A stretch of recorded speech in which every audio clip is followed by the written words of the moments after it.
नमस्कार दोस्तों, आपका स्वागत है फैंटेसी नॉवल ऑडियो बुक में। आज हम लेकर आए हैं एक रोमांचक और रहस्यमयी कहानी जो आपको कल्पना की एक नई दुनिया में ले जाएगी। शुरू करने से पहले एक महत्वपूर्ण सूचना। इस कहानी के सभी पात्र, स्थान, घटनाएं और नाम पूर्णतः काल्पनिक हैं। इनका किसी वास्तविक व्यक्ति, स्थान या घटना से कोई संबंध नहीं है। यदि कोई समानता पाई जाती है तो वह मात्र संयोग होगी। तो बिना किसी देरी के आइए शुरू करते हैं आज की शानदार कहानी। जैसे ही माइकल के आंकड़े एक बार फिर बढ़े, उसके शरीर में शक्ति का एक परिचित प्रवाह महसूस हुआ। हालांकि लकी और प्रिंस के साथ पहले के समय की तुलना में ये बदलाव थोड़ा कम स्पष्ट महसूस हुआ। नवविकसित वर्डेंट वुल्फ भी एक मजबूत उपस्थिति का अनुभव करा रहा था, लेकिन माइकल के लिए, जो पहले से ही इस तरह की आभाओं का आदी था, यह एक जबरदस्त शक्ति के बजाय तूफानी हवा के झोंके जैसा महसूस हुआ। जिज्ञासावश उसने अपने आंकड़े देखने के लिए मुड़ा। शक्ति 11.8 कैरेट, फुर्ती 16.9 कैरेट, संविधान 11.21 कैरेट, बुद्धि 7.81 कैरेट, विशेषता अंक 0। अपने मरे हुए साथियों की रैंक में हो रही प्रगति से मिलने वाली प्रतिक्रिया को कम होते देख माइकल को एहसास हुआ कि एक और पदोन्नति के बाद उसके आंकड़ों में वृद्धि दशमलव में दिखाई देने लग सकती है। हालांकि वह भी प्रगति ही थी। अधिकांश नेक्रोमेंसरों को संभवतः इस प्रकार की वृद्धि का लाभ नहीं मिला होगा। अनरैंक स्टेज में रैंक 1 से नीचे के दुर्लभ रैंक वाले एंडेड को रखने की क्षमता हर किसी के पास नहीं होती थी, उनसे लाभ उठाने की तो बात ही दूर है। जैसे जैसे माइकल मजबूत होता गया, उसे अपनी प्रतिभा में छिपी भयावह क्षमता का एहसास होता गया। इस एहसास ने उनके इस फैसले को और भी पुख्ता कर दिया कि वे इसकी बारीकियों को अपने तक ही सीमित रखेंगे। उनकी प्रतिभा के अतिरिक्त लाभों ने यह सुनिश्चित किया कि एक नेक्रोमेंसर होने के बावजूद माइकल शारीरिक रूप से और अधिक मजबूत होता रहेगा, जो कि उनके वर्ग के लिए सामान्य बात नहीं थी। यह एक सर्वमान्य तथ्य था कि एक नेक्रोमेंसर जितना शक्तिशाली होता जाता था, उसके मरे हुए प्राणियों से मिलने वाली प्रतिक्रिया उतनी ही कमजोर होती जाती थी। हालांकि माइकल का मामला इस नियम का अपवाद था। उसके मरे हुए प्राणी लगातार उससे अधिक शक्तिशाली और उच्च पदस्थ बने रहे, जिससे वह अपेक्षाकृत निम्न स्तर का नेक्रोमेंसर बना रहा, जबकि उसे असाधारण और यहां तक कि महाकाव्य स्तर के मरे हुए प्राणियों जैसे उच्च पदस्थ मरे हुए प्राणियों से जबरदस्त प्रतिक्रिया मिलती रही। और यह कोई एक बार की घटना नहीं थी, ये बार बार होती रही। समान श्रेणी के मरे हुए प्राणियों वाले अन्य नेक्रोमेंसरों ने संभवतः उन्हें बहुत बाद में प्राप्त किया होगा, जब वे पहले से ही शक्तिशाली हो चुके थे। सबसे प्रभावशाली बात यह थी कि माइकल अपनी उन्नत क्षमताओं के अलावा एट्रीब्यूट पॉइंट्स भी आवंटित कर सकता था, जिससे उसकी ताकत और भी बढ़ जाती थी। जिस गति से उसके से अधिक मरे हुए प्राणी उच्च रैंकों पर पहुंच रहे हैं, माइकल ने अनुमान लगाया कि रैंक 2 तक पहुंचने से पहले ही उसके आधे मरे हुए प्राणी रैंक 2 पर असाधारण रैंक वाले प्राणी बन चुके होंगे। तब तक उसकी शारीरिक क्षमताएं शायद किसी शारीरिक क्षमता वाले अवेकनेस से बहुत पीछे न हो। अगर कोई एंडेड असाधारण श्रेणी का प्राणी बन जाता है और रैंक 2 तक पहुंच जाता है, जिससे उसे कुल मिलाकर कम से कम 4 स्टेट पॉइंट मिलते हैं, तो माइकल ने गणना की कि भले ही अधिक एंडेड के विकसित होने से वृद्धि कम हो जाए, फिर भी 10वां एंडेड 1 स्टेट पॉइंट से थोड़ा अधिक प्रदान कर सकता है। 10 असाधारण श्रेणी के रैंक 2 के मरे हुए प्राणियों के साथ माइकल कम से कम 20 स्टेट पॉइंट प्राप्त कर सकता था। रैंक में उन्नति के बाद माइकल के मौजूदा आंकड़े और भी बढ़ जाएंगे, इसलिए यह निर्धारित करना मुश्किल था कि क्या वह सामान्य श्रेणी के शारीरिक कौशल वाले छात्रों की तुलना में पीछे रह जाएगा। हालांकि वह अभी असाधारण शारीरिक कौशल वाले खिलाड़ियों के स्तर तक नहीं पहुंच पाया है, लेकिन भविष्य अनिश्चित बना हुआ है। माइकल को नहीं लगता था कि वह असाधारण श्रेणी के प्राणियों से मिलने वाली संभावित सांख्यिकी प्रतिक्रिया को बड़ा चढ़ाकर बता रहा था। यदि एक सितारा दुर्लभ रैंक से इतना लाभ मिल सकता है, तो यह तर्कसंगत है कि एक सितारा असाधारण रैंक, जो उससे एक स्तर ऊपर है, से और भी अधिक लाभ मिलेगा। अपने नवीनतम स्टेट में वृद्धि के बाद कुछ सेकंड इंतजार करने के बाद माइकल को एहसास हुआ कि उसे कोई नया कौशल प्राप्त करने की सूचना नहीं मिली है। निराशा से आह भरते हुए उसने फिलहाल उम्मीद छोड़ दी। 3 बार 20 इंटेलिजेंस स्टेट पॉइंट्स जमा करने के बावजूद तीनों बार में केवल एक ही स्किल हासिल करने के बाद माइकल को यकीन नहीं था कि वह भाग्यशाली था या नहीं। उपन्यासों के अध्यायों को जल्दी और सर्वोत्तम गुणवत्ता में पढ़ने के लिए गूगल पर नॉवल F.I. नेट वेबसाइट खोजें। उन्नति लक्ष्य 10 रैंक 1 एंडेड प्राप्त करें। प्रगति 3/10। खोज की प्रगति पर नजर डालते ही माइकल के चेहरे पर हल्की सी मुस्कान आ गई। उसने थोड़ा अंगड़ाई ली और फिर विकास के अपने अगले लक्ष्य की ओर ध्यान केंद्रित किया। एक हॉबगोब्लिन। सच कहूं तो माइकल को इस मरे हुए प्राणी से काफी उम्मीदें थीं। जिस तरह से उनका विकास हुआ और वे अधिक मानव समान होते गए, उससे माइकल को संदेह होने लगा, खासकर लिली के बारे में, जो उसकी महिला हॉबगोब्लिन एंडेड थी। हालांकि फिलहाल वह कतार में सबसे पहले नहीं थी। चूंकि नव विकसित वर्डेंट वुल्फ को नेदरवर्ल्ड भेजा जा सकता था, इसलिए माइकल ने उसे खारिज कर दिया और बिगिनिंग को बुलाया, जो कि उसका पहला विकसित किया गया गोब्लिन था। बिना समय बर्बाद किए माइकल ने तुरंत इसे विकसित करने का फैसला किया। इस बार उसे उत्साह और उम्मीद का एक तीव्र आवेग महसूस हुआ। यह दुर्लभ श्रेणी का उसका पहला गोब्लिन होने वाला था। अमर हॉबगोब्लिन लेवल 6, रैंक सामान्य, 5 विकास अंक खर्च करके रेयर में विकसित हो। हाँ, आरंभ के शरीर से परिचित चकाचौंध भरी रोशनी निकलने लगी। तेज रोशनी के बीच माइकल को धुंधला सा दिखाई दे रहा था कि बिगिनिंग का शरीर काफी बड़ा होता जा रहा है। उसकी आकृति तब तक फैलती जा रही थी जब तक कि वह माइकल से भी लंबा और कहीं अधिक मांसल दिखाई देने लगा। ये याद रखना जरूरी था कि माइकल की लंबाई 5.9 थी, इसलिए बिगिनिंग को उससे लंबा होने के लिए कम से कम 6 फीट का होना जरूरी था। जिस तरह से वह माइकल से काफी लंबा था, उससे उसकी लंबाई का आसानी से अनुमान लगाया जा सकता था कि वह 6 फीट 5 इंचेस का होगा। वह अब एक विशालकाय प्राणी था। यह सोचना भी असंभव था कि वह कभी एक जिन रहा होगा। कुछ सेकंड बाद जैसे ही बिगिनिंग की चीखें थम गईं, उसका नया रूप सामने आया, साथ ही कई सूचनाएं भी दिखाई दी। बिगिनिंग की त्वचा का रंग अभी भी धूसर हरा ही था, लेकिन उसका कभी कुरूप दिखने वाला चेहरा अब थोड़ा अधिक सभ्य लग रहा था। ये खुरदुरा और भयावह था, जिससे वह देखने में भद्दा लगने के बजाय एक डरावना रूप धारण कर लेता था। उसका शरीर विशालकाय था, किसी बॉडी बिल्डर जैसा, उभरी हुई मांसपेशियों और प्रभावशाली कदकाठी के साथ। अब उस पर बाल भी आ गए थे, वे भूरे रंग के थे। इसकी नस्ल फिर से बदल गई है, माइकल ने अपने सामने खड़ी विशालकाय आकृति को विस्मय से देखते हुए बुदबुदाया। आपका common undead hobgoblin rare orc में विकसित हो गया है। आपका अनडेड ओर्क रैंक 1 लेवल 11 पर पहुंच गया है। आपके अनडेड ओर्क ने बरसिक कौशल प्राप्त कर लिया है। आपको अपने अनडेड ओर्क रैंक एडवांसमेंट से प्रतिक्रिया प्राप्त हुई है। आपकी शक्ति में उल्लेखनीय वृद्धि हुई है।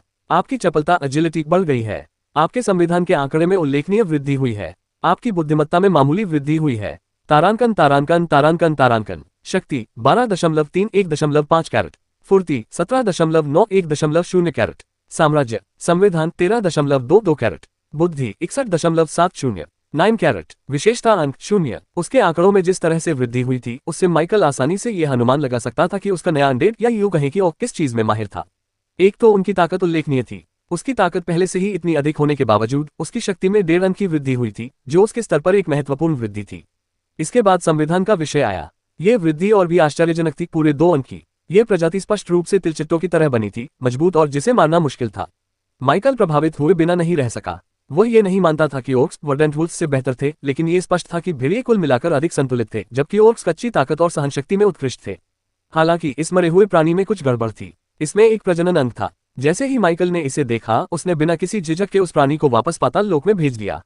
उस चीज ने उसे मरे हुए लोगों के शुरुआती रूप से कहीं ज्यादा डरा दिया था। मुझे लगा था कि दरारों में रहने वाले जीवों में प्रजनन अंग नहीं होते। दरारों में पैदा हुए राक्षसों में प्रजनन अंग नहीं थे, इसलिए वे प्रजनन नहीं कर सकते थे। कारण सीधा साधा था, उनका अस्तित्व केवल विनाश के लिए था। नकारात्मक भावनाओं से उत्पन्न होने के कारण ये बात तर्कसंगत थी। नकारात्मक ऊर्जा से उत्पन्न होकर वे उसी का उपभोग करके बढ़ते गए। पर्याप्त मजबूत हो जाने के बाद उन्होंने अपने साथी राक्षसों की ऊर्जा और ताकत का इस्तेमाल करके दरार से बाहर निकलने का रास्ता बनाया, जिससे दरार टूट गई और वे बाहर मौजूद जीवों का शिकार करने लगे। उनका पूरा उद्देश्य यही था, उनमें प्रजनन की कोई आवश्यकता नहीं थी। तो अब क्यों? क्या विकास के दौरान मेरी प्रतिभा ने उन्हें ठीक कर दिया? माइकल को शक होने लगा। लेकिन अगर ऐसा होता तो जब बिगिनिंग 3 सितारा प्राणी में विकसित हुआ तो उसने इसके कोई संकेत क्यों नहीं दिखाए? क्या यह परिवर्तन केवल एक प्रमुख विकास चरण के दौरान हुआ, जैसे कि सितारों की संख्या बढ़ने के बजाय रैंक में वृद्धि होना? माइकल को लगा कि ऐसा हो सकता है, लेकिन उसने इसकी पुष्टि करने का फैसला किया। थोड़ी सी शक्ति खर्च करके उसने राजकुमार को बुलाया। बिना एक शब्द कहे या अभिवादन किए भी वैसे इसकी कोई आवश्यकता नहीं थी। माइकल ने लापरवाही से हरे भरे भेड़िए के पिछले पैरों में से एक को ऊपर उठा लिया, और वह वही था, प्रजनन अंग। माइकल ने झट से प्रिंस का पैर नीचे कर दिया और गहरी सोच में डूबे हुए उस अचंभित भेड़िए को अनदेखा कर दिया। अमर प्राणी बच्चे को जन्म नहीं दे सकते, यह एक ज्ञात तथ्य था। तो सवाल यह नहीं था कि उसके मरे हुए प्राणियों में प्रजनन अंग क्यों थे, बल्कि यह था कि अब उनमें ये अंग कैसे आ गए, जबकि पहले उनमें ये अंग नहीं थे। खासकर तब जब वे विकृत राक्षसों से बनाए गए थे, ऐसे जीव जिनमें शुरू से ही ऐसे लक्षण नहीं थे। उसके सारे संदेह एक ही बात की ओर इशारा कर रहे थे, उसकी प्रतिभा। इस एहसास से एक और बात सामने आई। हर विकास के बाद उसके मरे हुए प्राणी हमेशा साफ सुथरे दिखाई देते थे। उनकी खोखली आंखों और उनसे निकलने वाली रहस्यमयी ऊर्जा के कारण ही यह बात सामने आई कि वे मरे हुए लोग हैं। पब फ्यूचर विज्ञापन। उनके शरीर पर चोट, घाव या क्षति के कोई निशान नहीं थे।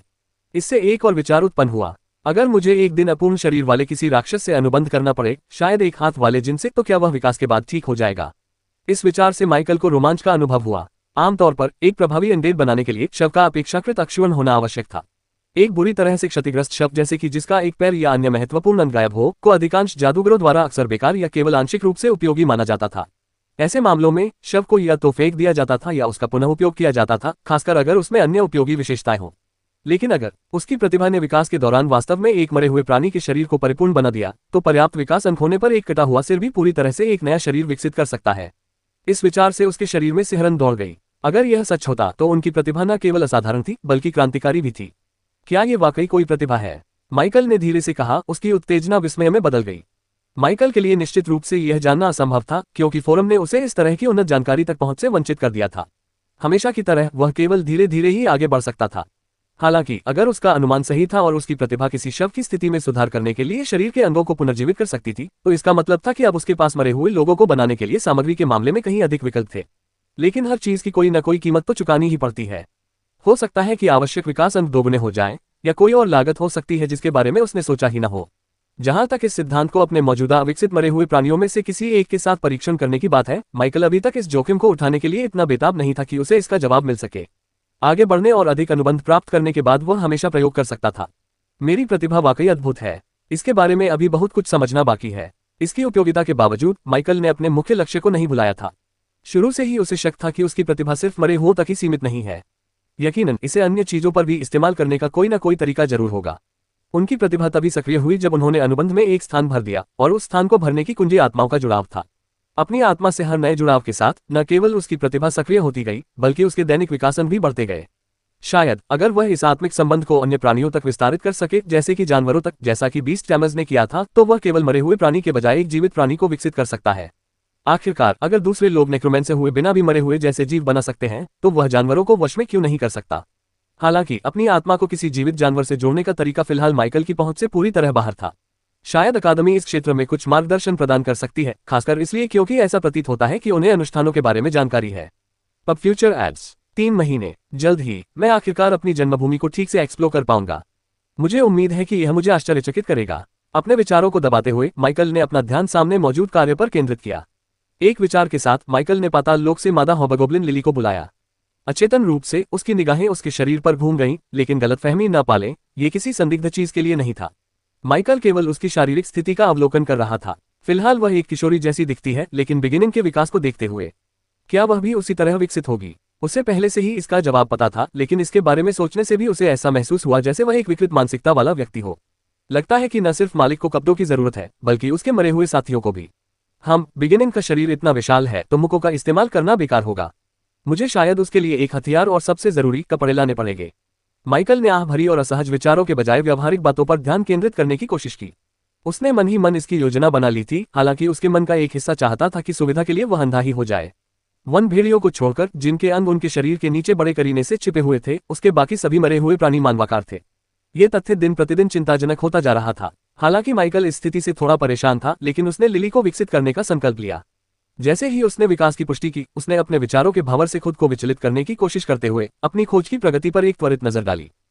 उन्नति लक्ष्य 10 रैंक के कैंडिडेट प्राप्त करें। प्रगति 4/10। साम्राज्य के बारे में नवीनतम जानकारी पढ़ें। बस 6 और मैं आगे बढ़ पाऊंगा, लेकिन मेरा लक्ष्य इससे भी ज्यादा है। मुझे आश्चर्य है कि आप मुझे क्या दे सकते हैं, माइकल ने उम्मीद भरी आवाज में बुदबुदाते हुए कहा। उसकी निगाहें लिली पर टिकी रहीं, क्योंकि उसके शरीर में उसके सामने बदलाव और रूपांतरण शुरू हो गया। विकास की प्रक्रिया अपने चरम पर पहुंच गई। आपका common undead hobgoblin rare orc shaman में विकसित हो गया है। आपका undead orc shaman rank 1 level 11 पर पहुंच गया है। उपन्यासों के अध्यायों को पहले और सर्वोत्तम गुणवत्ता में पढ़ने के लिए गूगल पर नोवेलफायर नेट वेबसाइट खोजें। आपके अनडेड ओर्क शमन ने अग्नि नियंत्रण कौशल प्राप्त कर लिया है। आपको अपने अनडेड ओर्क रैंक एडवांसमेंट से प्रतिक्रिया प्राप्त हुई है। आपकी शक्ति का स्तर बढ़ गया है। आपकी चपलता एजिलिटी में मामूली वृद्धि हुई है। आपके संविधान का आंकड़ा बढ़ गया है। आपकी बुद्धिमत्ता का स्तर काफी बढ़ गया है। किसकी प्रतीक्षा? शक्ति 13.20.9 कैरेट, फुर्ती 19.31.4 कैरेट, संविधान 14.21 कैरेट, बुद्धि 63.21.5 कैरेट। विशेषता अंक 0। उपन्यासों के अध्यायों को पहले और उच्चतम गुणवत्ता में पढ़ने के लिए गूगल पर नोवेल_फायर एट वेबसाइट खोजें। माइकल ने अपने आंकड़ों में हुई वृद्धि को भी नजरअंदाज कर दिया, जिसे देखकर वह आमतौर पर खुश होता था, क्योंकि उसका पूरा ध्यान उन सूचनाओं पर था जो उसने अभी अभी देखी थी। आपका common undead hobgoblin rare orc shaman में विकसित हो गया है। आपका undead orc shaman rank 1 level 11 पर पहुंच गया है। आपके अनडेड ओर्क शमन ने अग्नि नियंत्रण कौशल प्राप्त कर लिया है। आपको अपने अनडेड ओर्क रैंक एडवांसमेंट से प्रतिक्रिया प्राप्त हुई है। आपकी शक्ति का स्तर बढ़ गया है। आपकी चपलता एजिलिटी में मामूली वृद्धि हुई है। आपके संविधान का आंकड़ा बढ़ गया है। आपकी बुद्धिमत्ता का स्तर काफी बढ़ गया है। नस्ल परिवर्तन की माइकल को पहले से ही उम्मीद थी, हालांकि उन्होंने एक बिल्कुल अलग विकासवादी मार्ग की कल्पना नहीं की थी। क्या हुआ? क्या ये लिंग के कारण है? माइकल ने अचानक एक विचार के प्रकट होने पर मन ही मन सोचा। यह तर्कसंगत प्रतीत होता था, लेकिन केवल लिंग ही बिगिनिंग और लिली के विकास के बीच अंतर का पर्याप्त कारण नहीं लगता था। इसके बजाय माइकल को संदेह था कि इसका संबंध उनकी नस्ल से अधिक हो सकता है। दोनों अभी भी ओर्क थे, और शमन वास्तव में एक जाति नहीं थी, यह एक विशेषज्ञता की तरह प्रतीत होती थी। शायद नर ओर्क्स ताकत पर आधारित विशेषज्ञताओं की ओर झुकाव रखते थे, जबकि महिलाएं जादू पर ध्यान केंद्रित करती थीं। माइकल को यह स्पष्टीकरण अधिक तार्किक लगा। यदि लिंग ने वास्तव में विकासवादी पथों को प्रभावित किया होता, तो उनकी प्रतिभा कुछ हद तक लिंगभेदपूर्ण हो सकती थी। फिर भी अगर इससे वह और मजबूत होता, तो माइकल को वास्तव में इस बात से कोई आपत्ति नहीं थी कि उसके मरे हुए प्राणी लिंग भेद के आधार पर विकसित हो रहे थे। इसका संभावित लाभ बहुमुखी प्रतिभा में वृद्धि था। दुर्भाग्यवश वह तुरंत अपने सिद्धांत का परीक्षण नहीं कर सका, क्योंकि उसके पास नर और मादा दोनों उदाहरणों वाले एकमात्र मरे हुए प्राणी गोब्लिन थे। अपने संदेह की पुष्टि करने के लिए उसे एक अन्य प्रकार के मरे हुए प्राणियों को दोनों लिंगों में विकसित होते हुए देखना होगा ताकि यह निर्धारित किया जा सके कि यह भिन्नता लिंग के कारण है या स्वयं उस प्रजाति की विशिष्टता के कारण। इस बारे में सोचते हुए माइकल ने अनजाने में लिली की ओर देखा। उसकी निगाहें एक पल के लिए उस पर टिकी रहीं, फिर उसने असहज महसूस करते हुए तुरंत नजरें हटा ली। जैसा कि उसने उम्मीद की थी, उसने सचमुच उन्हें बढ़ा लिया। और सिर्फ बढ़ाया ही नहीं, उन्होंने उन्हें बहुत बड़ा कर लिया। हालांकि अभी अभी ली गई एक संक्षिप्त झलक की बदौलत माइकल उसके नए रूप में कुछ बदलावों को देख सका। एक तो वह उससे लंबी थी, हालांकि बिगिनिंग जितनी लंबी नहीं थी। उसकी लंबाई शायद 6 फीट के आसपास थी, जो कि काफी अच्छी लंबाई थी। बिगिनिंग के भारी भरकम शरीर के विपरीत लिली का शरीर पतला था। अगर उसकी सफेद आंखें और धूसर हरे रंग की त्वचा न होती तो वह एक सुंदराम महिला जैसी दिख सकती थी। ऐसा प्रतीत होता था कि जैसे जैसे नर ओर्क्स का विकास होता गया, वे और अधिक भयावह होते गए, जबकि मादा ओर्क्स अधिक सुंदर और आकर्षक होती गईं। पब फ्यूचर विज्ञापन। माइकल को सिरदर्द होने लगा। क्या अब मुझे महिलाओं के कपड़े भी खरीदने पड़ेंगे? क्या मैं अंडरवियर खरीदते हुए किसी विकृत व्यक्ति जैसा नहीं लगूंगा? उसने बुदबुदाते हुए कहा। हालांकि मरे हुओं के शरीर तो काम करते थे, लेकिन उस तरह की कार्यक्षमता नहीं थी। फिर भी ब्रा जैसी आवश्यक चीजों को नजरअंदाज करने से केवल असहज स्थितियां ही पैदा होंगी। अन्यथा लिली को दुश्मनों को हराने के लिए जादू की आवश्यकता नहीं होती, केवल उसकी उपस्थिति ही उन्हें विचलित कर सकती थी, जिससे बिगिनिंग को अपने विशाल मुखों से उनकी खोपड़ी तोड़ने का मौका मिल जाता। पता है क्या, यह उतना बुरा भी नहीं है, माइकल ने मन ही मन सोचा। एक पल के लिए उसे थोड़ा घृणित महसूस हुआ। जादू की बात करें तो उसने ध्यान भटकाने की कोशिश करते हुए जोर से कहा, उसका यह नया कौशल उसकी विशेषज्ञता का प्रतीक प्रतीत होता है। माइकल ने अपना ध्यान लिली के हाल ही में हासिल किए गए कौशल की ओर मोड़ा। अग्नि नियंत्रण बुनियादी निपुणता दक्षता 7.5%। फायर मैनिपुलेशन उपयोगकर्ता को लपटे बनाने, नियंत्रित करने और उन्हें आकार देने की अनुमति देता है। वर्तमान महारत स्तर पर वर्तमान प्रभाव। यह इतनी तीव्र ज्वाला उत्पन्न करता है कि मांस को जला सकती है और ज्वलनशील पदार्थों में आग लगा सकती है। रेंज, लपटें 3 मीटर तक की दूरी तक जा सकती हैं। जलन से होने वाली क्षति, संपर्क में आने के बाद 5 सेकंड तक लगातार दर्द और क्षति होती है। इस कौशल का प्रभाव अद्भुत था, लेकिन माइकल को लगा कि आग को यूं ही बेतरतीब ढंग से फेंकने के बजाय इसे किसी आक्रमण कौशल के साथ मिलाकर इस्तेमाल करने से यह कहीं अधिक प्रभावी होगा। फिर भी अब मेरे पास एक जादूगर है। नहीं, ये पूरी तरह सही नहीं है, लेकिन भेड़ियों को जादूगर मानना भी सटीक नहीं है, उसने बुदबुदाते हुए कहा। माइकल ने इस बारे में ज्यादा न सोचने का फैसला किया। लिली के बारे में जो कुछ जानना आवश्यक था, वह जानने के बाद उसने उसे जल्दबाजी में पाताल लोक वापस भेज दिया। एक और मरे हुए गोब्लिन को बुलाकर माइकल ने तुरंत उसे विकसित करने का विकल्प चुना और साथ ही उसके आंकड़े और खोज की प्रगति पर एक त्वरित नजर डाली। शक्ति 13.20.9 कैरेट, फुर्ती 19.31.4 कैरेट, संविधान 14.21 कैरेट, बुद्धि 63.21.5 कैरेट, विशेषता अंक 0, उन्नति लक्ष्य 10 रैंक 1 कैंडिडेट प्राप्त करे, प्रगति 5/10। और बस इसी तरह माइकल ने अपने मरे हुए प्राणियों को एक के बाद एक विकसित करना जारी रखा, जब तक कि अंत में एक और प्रकार की सूचना दिखाई नहीं दी। आपकी रैंक उन्नति की खोज पूरी हो गई है। क्या आप अब एडेप्ट नेक्रोमेंसर बनना चाहते हैं? हाँ, नहीं। माइकल ने तुरंत जवाब नहीं दिया। इसके बजाय उसने अपनी खोज की प्रगति और अपग्रेड किए गए आंकड़ों की समीक्षा करने के लिए उन्हें पहले देखा। उन्नति लक्ष्य 10 रैंक 1 कैंडिडेट प्राप्त करे, प्रगति 11/10, शक्ति 15.4, फुर्ती 21.4, संविधान 16.4, खुफिया जानकारी 65.4, पब फ्यूचर एड्स, विशेषता अंक 0, तारांकन तारांकन तारांकन तारांकन। माइकल ने पड़ी हुई पोस्टों को याद करते हुए फिलहाल आगे बढ़ने के विकल्प को नजरअंदाज कर दिया और एक और गोब्लिन को विकसित होने के लिए बुलाया। कुछ क्षण प्रतीक्षा करने के बाद जैसे ही गोब्लिन आगे बढ़ा, उसके सामने एक और पैनल प्रकट हुआ। उन्नति लक्ष्य 10 रैंक 1 कैंडिडेट प्राप्त करे, प्रगति 11/10। आपकी रैंक उन्नति खोज के संबंध में विशेष परिस्थितियां देखी गई हैं। आपने सीमा पार कर ली है। शर्तों के पूरा होने पर एक बार का लिमिट ब्रेक क्वेस्ट बनाना। लेस देन प्रश्न उत्पन्न ग्रेटर देन। उन्नति लक्ष्य 20 रैंक 1 कैंडिडेट प्राप्त करे, प्रगति 11/20। समय सीमा 1 सप्ताह। पुरस्कार, उन्नत मरे हुए प्राणियों से जुड़ी समग्र स्थिति के आधार पर अतिरिक्त स्तर और अन्य पुरस्कार। माइकल के चेहरे पर एक चौड़ी मुस्कान फैल गई, खासकर जब उसने इनाम वाला सेक्शन देखा। समय सीमा का विचार बाद में आया। एम्पायर में छिपी कहानियों को जाने। जिस काम को वह भी कर सकता है, उसे पूरा करने में 1 सप्ताह क्यों बर्बाद किया जाए? ज्यादा सोचे बिना माइकल ने अपने मरे हुए प्राणियों को विकसित करना जारी रखा। उसके विकास अंक लगातार कम होते गए, जबकि उसके आसपास का स्थान धीरे धीरे शक्तिशाली आभाओं से भरता गया, क्योंकि उसकी भंडारण क्षमता अपनी सीमा तक पहुंच गई थी और अब उसमें और अधिक मरे हुए लोगों को रखने की जगह नहीं थी। तारांकन तारांकन तारांकन। विकास मार्ग। वन भेड़िया सामान्य श्रेणी 1-3 सितारे। हरा भरा भेड़िया दुर्लभ श्रेणी 1 तारा प्रजाति। रेडथॉर्न वुल्फ दुर्लभ श्रेणी 3 सितारा प्रजाति। प्रश्नवाचक चिन्ह प्रश्नवाचक चिन्ह प्रश्नवाचक चिन्ह प्रश्नवाचक चिन्ह प्रश्नवाचक चिन्ह प्रश्नवाचक चिन्ह। गोब्लिन सामान्य श्रेणी 1 सितारा राक्षस। हॉबगोब्लिन सामान्य श्रेणी 3 सितारा राक्षस। ओर्क शमन दुर्लभ श्रेणी 1 सितारा राक्षस। प्रश्नवाचक चिन्ह प्रश्नवाचक चिन्ह प्रश्नवाचक चिन्ह प्रश्नवाचक चिन्ह। तारांकन तारांकन तारांकन। Necromancer class advancement root. अवर्गीकृत नेक्रोमेंसर अप्रेंटिस स्तर 1-10। रैंक 1 कुशल नेक्रोमेंसर स्तर 11-25। रैंक 2 तीसरा स्थान प्रश्नवाचक चिन्ह। जैसे जैसे समय बीतता गया और माइकल ने अपने मरे हुए प्राणियों को और अधिक विकसित किया, दो बातें तेजी से स्पष्ट होती गईं। पहली बात तो यह है कि ऑक में विकसित होने के बाद गोब्लिन बड़ी मात्रा में उसके भंडारण स्थान में नहीं रह सकते थे। ऑक्स के विशाल आकार के कारण यह व्यावहारिक था। अंततः माइकल ने उनमें से अधिकांश को बाहर ही रहने देने का फैसला किया ताकि वे स्वतंत्र रूप से घूम सकें। भंडारण स्थान में केवल वही ओर्क रहते थे जिन्हें वह बुला सकता था और पाताल लोक में भेज सकता था। दूसरे, माइकल ने खुद को विशालकाय पुरुषों और महिलाओं से घिरा हुआ पाया। उनके शरीर की वजह से उनके साथ नजरें मिलाना उनके लिए मुश्किल हो रहा था। बात यहां तक पहुंच गई कि उसने उन्हें खुद से दूर रहने के लिए कहा और उन्हें पास के ही एक सुनसान छात्रावास के कमरे में बंद कर दिया। इस व्यवस्था ने एक ज्वलंत मुद्दे को उजागर किया, कपड़े। माइकल ने अपनी प्राथमिकताओं की बढ़ती सूची में ऑक्स को अच्छे कपड़े दिलाना भी जोड़ दिया। दुर्भाग्यवश वह पूरी तरह से कंगाल था और उसे पर्याप्त संसाधन जुटाने के लिए एक और दरार साफ करने तक इंतजार करना पड़ेगा। भले ही उनके पास पैसा होता, लेकिन हाल ही में की गई उनकी बड़ी खरीदारी के कारण सुपर एसोसिएशन से तरल पदार्थ प्राप्त करना अल्पावधि में संभव नहीं था। ब्रांड शायद दोबारा वही व्यवस्था करने को तैयार न हो और इस तरह के इरादे से उससे संपर्क करने से उनके रिश्ते में तनाव आ सकता है। आइए इस बारे में बात ही न करें कि यह कितना संदिग्ध प्रतीत होगा कि माइकल को 100 बोतलें खरीदने के बाद भी स्रोत तरल पदार्थों की आवश्यकता है। ये ऐसी दवाएं नहीं थी जिनका सेवन किसी भी कारण से इतनी जल्दी किया जा सके। वह झूठ बोल सकता था या सच बोल सकता था, लेकिन माइकल ने दोनों में से कुछ भी न करना पसंद किया। जब तक उसे तरल पदार्थ प्राप्त करने का कोई और स्रोत नहीं मिल जाता, तब तक उसे कोई और बड़ी खरीदारी करने तक अपने दैनिक विकास अंकों पर निर्भर रहना होगा। इसलिए माइकल ने अपना ध्यान एक अन्य निवेश पर केंद्रित किया, ऑक्स को उचित हथियारों से लैस करना। हालांकि उन्हें और विकसित करने जितना प्रभावशाली नहीं होगा, फिर भी ऑक को हथियारबंद करने से उनकी युद्धक क्षमता में काफी वृद्धि होगी। ये सोचकर माइकल के चेहरे पर मुस्कान आ गई। वह इसी तरह का जादूगर बनना चाहता था जिनके सभी मरे हुए रूप प्रयोग करने योग्य थे। अंततः लकी और प्रिंस, जो उसके सबसे वरिष्ठ अमर साथी थे, को वह सम्मान देने का समय आ जाएगा जिसके वे हकदार थे। वे गंभीर परिस्थितियों के लिए बने थे, न कि उन सामान्य कार्यों के लिए जो वह अक्सर उन्हें सौंपता था। हालांकि ऑक के कपड़ों की समस्या को पहले हल करना जरूरी था।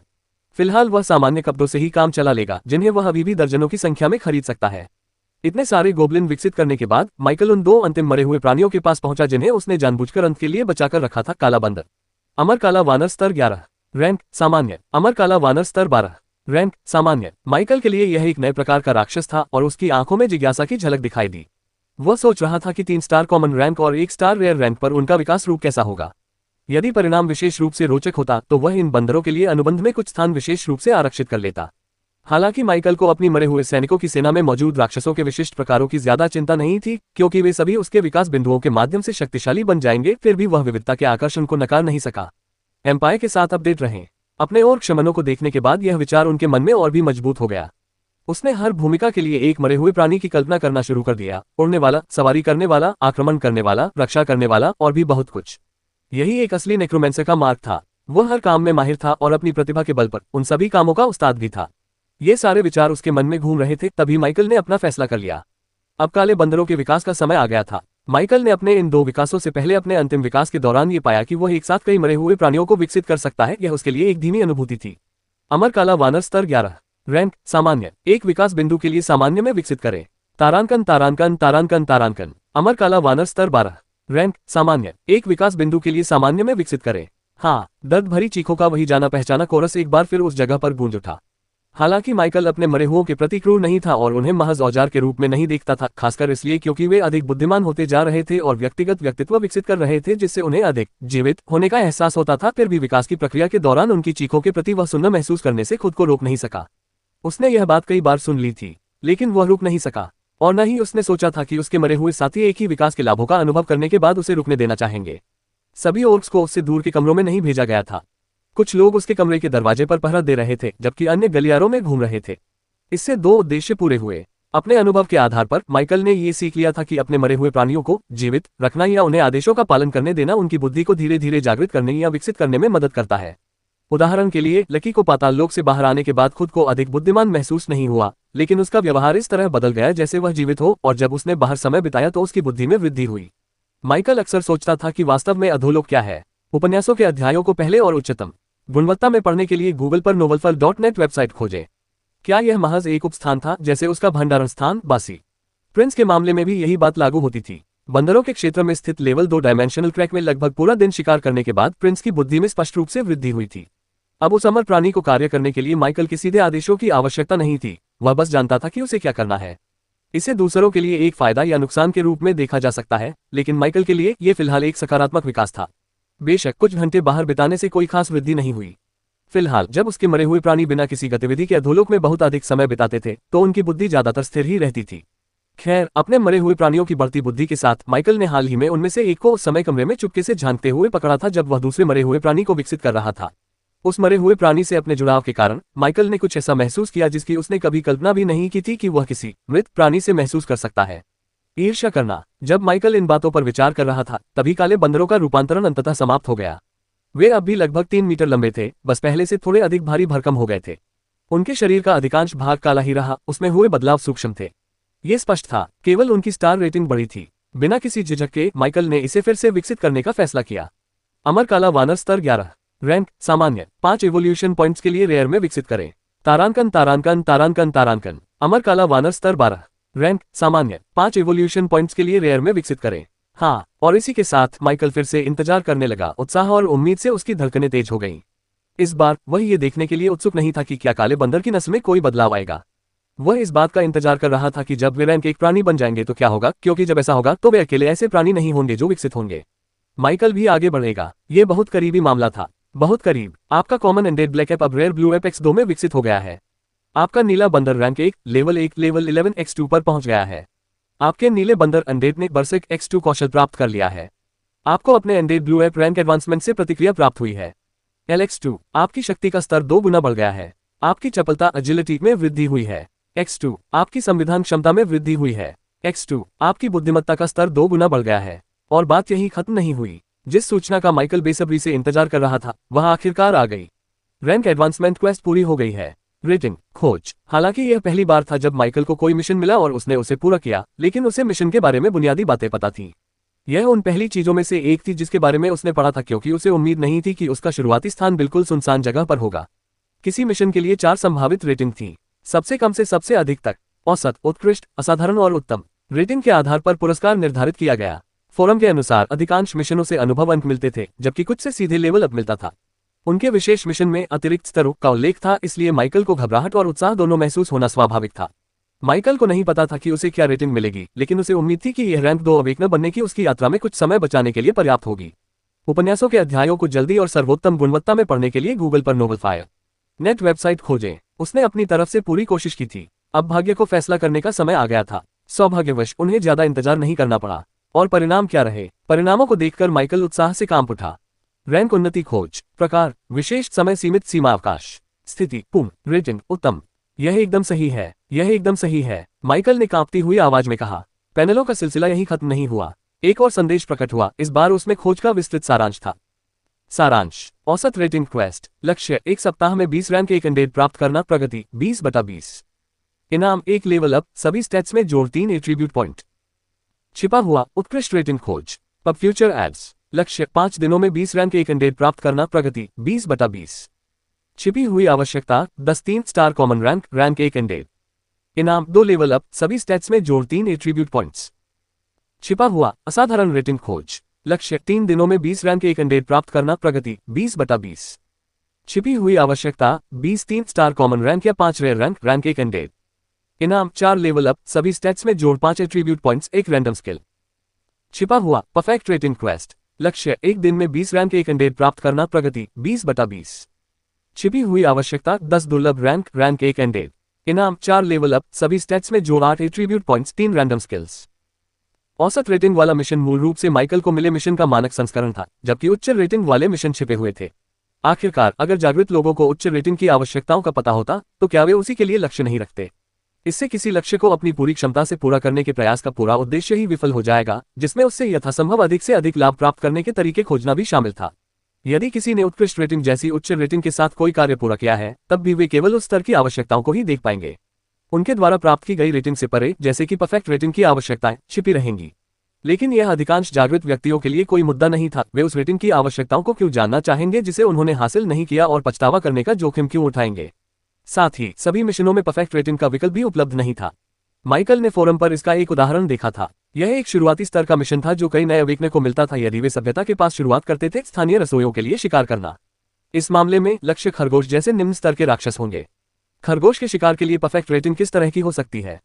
3 सितारा खरगोशों का शिकार करके इस बात को एक तरफ रखते हुए कि क्या 3 सितारा सामान्य श्रेणी का खरगोश जैसी कोई चीज भी होती है, क्या आपको लगता है कि खोज जारी करने वाला रसोइया स्टार रेटिंग की परवाह करेगा? या यदि आपने अपेक्षित संख्या से अधिक काम किया तो क्या वे अतिरिक्त प्रयास की सराहना करेंगे? जो तरीका एक मिशन के लिए कारगर साबित हुआ, जरूरी नहीं कि वह दूसरे मिशन के लिए भी कारगर हो। सभी मिशन रैंक बढ़ाने वाले मिशनों की तरह नहीं थे और उनमें से भी सभी एक जैसे नहीं थे। माइकल खुद को भाग्यशाली मान सकता था। सब कुछ एकदम सही ढंग से व्यवस्थित हो गया था और यह विशेष खोज उनके लिए बेहद उपयुक्त थी। अधिकांश नेक्रोमेंसरों के लिए बिना रैंक वाले चरण में एक भी दुर्लभ रैंक वाले अनडेड का होना ही एक उपलब्धि मानी जाती थी। दुर्लभ श्रेणी के मरे हुए प्राणी सामान्य श्रेणी के प्राणियों से बिल्कुल अलग थे और स्तर में काफी अंतर होने के बावजूद भी वे उन पर हावी होने में सक्षम थे। अब फ्यूचर एड्स, उदाहरण के लिए यदि कोई नौसिखिया नेक्रोमेंसर लेवल 11 के दुर्लभ रैंक वाले राक्षस पर अनडेड रिवाइवल का उपयोग करने की कोशिश करता है, यह मानते हुए कि उस स्तर पर उसका सामना ऐसे किसी राक्षस से हुआ हो, तो ये लेवल 16 के 3 सितारा सामान्य रैंक वाले राक्षस पर उसी कौशल का उपयोग करने के समान होगा। और जबकि युद्ध उन्मुख क्षमताओं वाले कुछ जागृतकर्ता कमजोर सामान्य श्रेणी के प्रथम श्रेणी के राक्षसों का मुकाबला कर सकते थे, लेकिन स्तर 16 का प्रतिद्वंद्वी अधिकांश के लिए बहुत अधिक था। यदि कोई अन्य नेक्रोमेंसर अपने रैंक उन्नति मिशन को प्राप्त करने से पहले परफेक्ट रेटिंग के लिए सभी शर्तों को पूरा कर भी लेता है, तो भी उसे माइकल के समान मिशन प्राप्त होने की संभावना नहीं है। इससे यह बात उजागर हुई कि एक विशेष रैंक उन्नति खोज कितनी अनूठी और अनुकूलित हो सकती है और यह माइकल की प्रतिभा के लिए कितनी उपयुक्त थी। कम से कम उसे अपने मरे हुए सैनिकों को रैंक 1 तक पहुंचाने के लिए राक्षसों की खोज नहीं करनी पड़ी, न ही आगे बढ़ने में सक्षम मरे हुए सैनिकों कम से कम 2 सितारा सामान्य रैंक की तलाश करनी पड़ी और न ही अपनी खोज पूरी करने के लिए दुर्लभ रैंक के राक्षसों का शिकार करना पड़ा। एम्पायर पर नई कहानियों का अनुभव करें। 4 लेवल अप, सभी स्टैट्स में 8 एट्रीब्यूट पॉइंट्स और 3 रैंडम स्किल्स।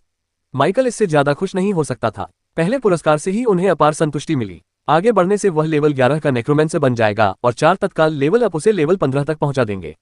इससे रैंक 2 की ओर बढ़ने के लिए आवश्यक समय में काफी कमी आई, जो कि माइकल के लिए कहीं अधिक महत्वपूर्ण उपलब्धि थी।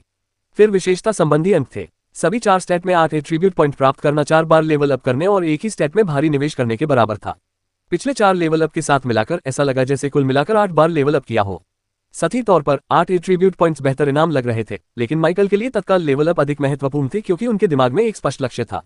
अगर उन्हें सालों पहले ही होश आ गया होता तो शायद उनका चुनाव अलग होता, लेकिन अब उनकी परिस्थितियों को देखते हुए हर पल मायने रखता है।